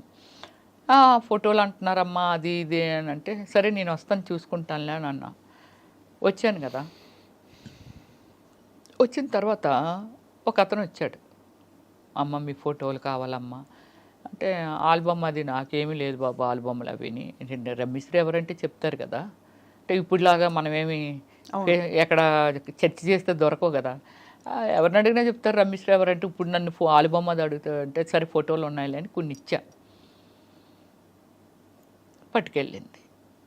పట్టుకెళ్ళిన తర్వాత వాళ్ళ అబ్బాయిని పంపించిందండి ఆవిడ. ఇప్పుడు ఆవిడ కూడా కళాకారిణి, కానీ ఆవిడ కళాకారిణి అనేది నాకు నిజంగానే తెలియదు. ఆ ఫోటోలు ఇచ్చి అంటే నాకు టైం దొరికినప్పుడల్లా అడుగుతూ ఉండేదాన్ని. సో ఆమె ఎప్పటికీ ఫొటోస్ ఇవ్వట్లేదు. రెండమ్మ తీసేసుకుందరు అంటే, గోల్డ్ స్పాట్ కంపెనీ ఉండేది, ఐడియా ఉందా అమీర్పేట దగ్గర? దాని ఆపోజిట్ గల్లీ. అంటే లైఫ్లో కొన్ని మనము ఫేస్ చేసి అవి మనకి ఎప్పటికీ మెమరీ. మీ రూపాన్ని నేను చూశాను, నాకు ఎప్పటికీ చనిపోయేంత వరకు మీరు ఎక్కడో అక్కడ టచ్ చేస్తూనే ఉంటారు ఇక్కడ. సో సరే ఏంటి ఇవిడి ఎవరిని పంపినా ఫోటోలు ఇవ్వట్లేదేంటి అని చెప్పి అటువైపే వెళ్తూ, మారెడ్డి గారు, నేను అప్పుడు రెంట్కు ఉండేదాన్ని స్వప్న అరోరా కాలనీలో. తర్వాత ఆయన దగ్గరే హౌస్ కొనేసుకున్నాను, ఇప్పుడు అమ్మేశాను కూడా అది. ఆయన, అమ్మ రా అమ్మ నేను అట్టే పోతున్నానులే, తీసుకెళ్తాను, ఆడపిల్లవి నువ్వు, నాకు డ్రైవింగ్ రాదు కదా, నాకు కారు ఉండేది కానీ డ్రైవింగ్ రాదు. వెళ్ళా, అయితే అక్కడ పెద్ద ఒక హంగామా ఉంది, డ్రింక్ చేసేవాళ్ళు తినేవాళ్ళు ఒక 6-7 మగవాళ్ళు వీళ్ళంతా. ఈ వాతావరణం నిజంగా నాకు తెలియదు. ఏంటమ్మా వీళ్ళు ఎలా తాగుతున్నారు, వీళ్ళు ఏంటి వీళ్ళు ఇదేంటి అలా అనుకున్నాను. సరే నా ఫొటోస్ ఇచ్చి వెళ్ళిపోతాను అన్నా. అంటే ఏమిటో కథ చెప్పింది, నా కూతురు అలాగైపోయింది, నేను అతనికి 2వ భార్య, అతను ఎవరో తెలియదు, నాకు ఏదో చెప్తుంది, నువ్వు హెల్ప్ చేయాలంటే ఏ విధంగా చేయాలి అన్నాను. అంటే అలా కదమ్మా నీ హెల్ప్ కావాలి తల్లి, నా కూతురు అనుకో నువ్వు అని. సరే నా ఫోటోలు ఇవ్వు, సరే నేను ఏదో ఒకటి చెప్తానులే అని అనుకొని వచ్చేసారు. అదే రోజు నైటు విపరీతమైన వర్షం, సినిమా సీన్ లాగే ఉంది. ఒక అబ్బాయి ఫుల్గా డ్రింక్ చేసి మా ఇంటి మెట్ల దగ్గరికి వచ్చాడు. ఎదురుగా ముస్లిమ్స్ ఉంటారు, అంటే ఆపోజిట్ హౌస్. నేను లేను, మా సర్వెంట్ తీసింది డోరు, మాకు గ్రిల్ ఉండేది ముందని. తీస్తే అబ్బాయి వచ్చి, అమ్మ నా రింగ్ పట్టుకొచ్చేసారు కదా ఇచ్చి అండి అన్నాడు. మీరు నేను తీసుకురావడం ఏంటి, మీరు ఇంకెవరైనా అనుకుంటున్నా, మీరు ఇందాక వచ్చారు కదా, అక్కడ అతను ఉన్నది కూడా మనం చూడలా, మీరు ఇందాక వచ్చారు కదా, నా రింగు అక్క తీసుకుంది మీకు ఇచ్చిందంట కదా, నాకు ఎందుకు ఇచ్చింది, ఎందుకు ఇచ్చిందో, మీ ఇంటికి వెళ్ళి తీసుకోమందని. అప్పుడు 9:30 ఎంత అవుతుంది వచ్చాడు నైట్, ఫుల్ డ్రింక్, వాళ్ళ ఇంటి దగ్గర నుంచే అక్కడ డ్రింక్ చేస్తున్నాడేమో వచ్చాడు. అప్పుడు చెప్పాను, మీరు అతను మనం చెప్పింది వినట్లా, చైర్లో వచ్చి లోపలికి వచ్చి కూర్చుండిపోయాడు. మా సర్వెంట్స్ కదా తీశారు డోరు, వచ్చి కూర్చున్నాడు. వెళ్ళమంటే వెళ్ళడే. మీరు నమ్మరండి, అక్కడ నా పేషెన్స్ ఎంత ఉందంటే, తల్లిలాగా ఒక మదర్ లాగా అతనికి, ఇంత అందంగా ఉన్నావు, ఇంత బాగున్నావు అమ్మ, ఇలా డ్రింక్ చేసి ఇలా రియల్లీ నేను తీసుకురాలేదు రింగు, చూడ ఆవిడే ఏదో చేసి ఉంటుంది, నా మీద పెట్టింది, నేను వచ్చాను. నాకు అంటే ఒక రీజను అర్థమైంది. ఆలోచించి నాకు ఎందుకు ఇచ్చి ఉంటుంది అంటావు, నాకెందుకు ఇస్తుంది ఆవిడ ఎవరో కూడా నాకు తెలియదు అసలు. వచ్చాను, ప్లీజ్ వెళ్ళిపో, టైం అవుతుంది, నేను ఏదైనా పోలీసులు పిలిచాను అనుకో నీ లైఫ్. అటు సింగపూర్ వెళ్దాం అనుకుంటున్నాడంట. ఆవిడికి నువ్వెలా దొరికేవు, ఆవిడింటికి నువ్వెందుకు వెళ్ళేది, ఒక మదర్ లాగా అలా అలా అలా అలా అలా అలా ఎక్స్ప్లెయిన్ చేసి అతన్ని 11:30కి బయటకు పంపగలిగాను. నా ఓపుకి నాకు నేనే జోహార్ చెప్పుకున్నాను, ఇంత ఓపుక రమ్య అనేది. ఏం చేసేస్తాడో భయం. మామూలుగా ఎవరినైతే కసురుతారు, లేకపోతే పక్క వాళ్ళని పిలుస్తారు, పోలీసులు కంప్లీట్ చేస్తారు. చెయ్యలేదు అసలు, బ్రతిమిలాడే రీజన్ వాడు కరిగాడు. లాస్ట్కి కరిగి అప్పుడు బయటికి వెళ్ళాడు. లోపల ఒక భయము, వీడు ఫుల్ తాగేస్తున్నాడు, టూ యంగ్ అబ్బాయి, ఏమైనా చేసేస్తాడేమో. బాబోయ్, మీరు అసలు మీ ఎక్స్పీరియన్సెస్ మొత్తం అంతా చూస్తే ఒక కథ బుక్ రాశారంటే మీకు అది రాయించండి యాక్చువల్లీ. అంటే మీరు ఇండస్ట్రీకి వచ్చిన తీరు, ఆ కార్లో అయిన ఇన్సిడెంట్, ఇలాంటి బోల్డ్ జరిగి ఉంటాయి. అవన్నీ కలిపి నిజంగా రమ్యశ్రీ గారు మీరు ఎలా బయటపడ్డారు? బయటపడడం అంటే చెప్తున్నాను కదా, నాకు ఓపిక ఎక్కువ స్వప్న గారు. తర్వాత మీరు భయపడరు మెయిన్. ఫస్ట్ అది ఏదైనా అవనియండి, నేను వచ్చి కొన్నిట్ల మీద పెట్టి దగ్గర ఒక 15 crores పోగొట్టుకున్నాను. నాకు గాడ్ ఫాదర్ లేక, అంటే చెప్పేవాళ్ళు లేక, ఓ దీని మీద అయితే ఇది పెరుగుతుంది, ఇదైతే ఇలాగ అవుతుంది, ఆ పాపం ఇలా అడుగుతాను ఇచ్చేస్తారా అట్లే, ఇలా అనుకొని పోగొట్టుకొని ఉంటాను. కానీ ఏ రోజు దాని గురించి నేను ఆలోచించిన రోజు నాకు ఇంకా రాలేదు. ఆలోచించను నేను. మళ్ళీ రేపు స్టార్ట్ అవుతుంది వన్ డే, దానికోసం ప్రయత్నం చేస్తాను నేను. బ్యూటిఫుల్. పోయిన దాని గురించి నెవర్ థింకింగ్, ఇలా ఆలోచిస్తాను నేను. ఏదైనా నేను చెప్తున్నది everything is true. Of course. అంటే వి బిలీవ్ మీరు వచ్చి మీరు ఇంత మీ కథ అంతా చెప్పుకోవడం, మీ జరిగిన ఎక్స్పీరియన్స్ చెప్పుకోవడమే ఖచ్చితంగా మిమ్మల్ని నమ్ముతున్నా. అంటే మీ ఎక్స్పీరియన్స్ ఎంత రియలో అర్థమవుతుంది. ఒక అబ్బాయి చెప్పాడండి, ఓమల్లి సినిమా చేశాను కదా, వాళ్ళ పేరెంట్స్ ఓమల్లి అంటే ఆ నలుగురు అనేది ఒకటి ఏదో వచ్చింది కదా అప్పుడులో, మీరు వినేవాళ్ళు. సినిమాలు, చిన్న సినిమాలు రిలీజ్ అవనివ్వట్లేదు, థియేటర్స్ ఇవ్వట్లేదు, సో ఇప్పుడు ఆ మూవీస్ బయటికి వెళ్ళట్లేదు, అది ఇదని డేర్ అండ్ డాష్తో రిలీజ్ చేశాను. సినిమా యూట్యూబ్లో పెట్టిన తర్వాత ఎవరో నా ఫ్యాన్, వాళ్ళ పేరెంట్స్ సినిమా చూసారట. ఇంత అందంగా ఉంటుంది, అమ్మో ఇంత బాగుంది, ఎందుకు అలాంటి క్యారెక్టర్లైజ్ చేస్తుంది ఆవిడని. అప్పుడు దాకా నా మీద ఉన్న ఒపీనియను, ఏంటి ఇలాంటి క్యారెక్టర్లు చేస్తుంది ఇవిడి అనేవాళ్ళు. అంటే ఎప్పుడైనా సినిమాల్లో సీన్ వస్తే, ఈ అబ్బాయికి అంత ఒపీనియన్ ఏమీ లేదు నా మీద. ఎవరో ఒక ఫ్యాన్, వాళ్ళ పేరెంట్స్ అంటున్నాడు, అమ్మో ఎలా చేసిందో తల్లి అలాగన్నారంట. అబ్బాయి నాకు ఫోన్ చేసిన థర్డ్ డే అబ్బాయి యూఎస్ఏ వెళ్ళిపోతున్నాడు. ఫోన్ చేసి నాతో చెప్తాడు, ప్లీజ్ మేడం అలాంటి క్యారెక్టర్ చేయకండి, నా పర్సనల్గా ఫీల్ అయ్యి చెప్తున్నాను, very very extraordinary human being, అన్ని షేడుల్లోనూ మీరున్నారు, కానీ సినిమాలో మీరు చేసిన క్యారెక్టర్ చూస్తే చాలామంది ఈవిడ ఎలాంటిదో అంటే సినిమాలో క్యారెక్టర్ని బట్టి, మీ పర్సనల్ లైఫ్ ఎవ్వరికీ తెలియదు, కానీ సినిమాలో క్యారెక్టర్లు బట్టి మిమ్మల్ని తప్పుగా అనుకుంటారు, చీప్గా అనుకుంటారు.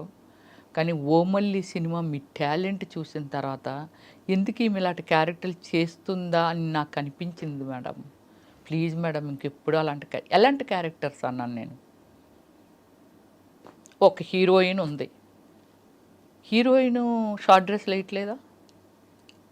ఇప్పుడు ఈరోజు మీరు చూస్తున్నారు చాలా ఈవెంట్స్కి, ఒక హీరోయిన్ వెళ్ళాలంటే ఒంటి మీద బట్టలు కూడా లేకుండా వెళ్తున్నారు, అంటే ఆ విధంగా డిజైనింగ్ డ్రెస్.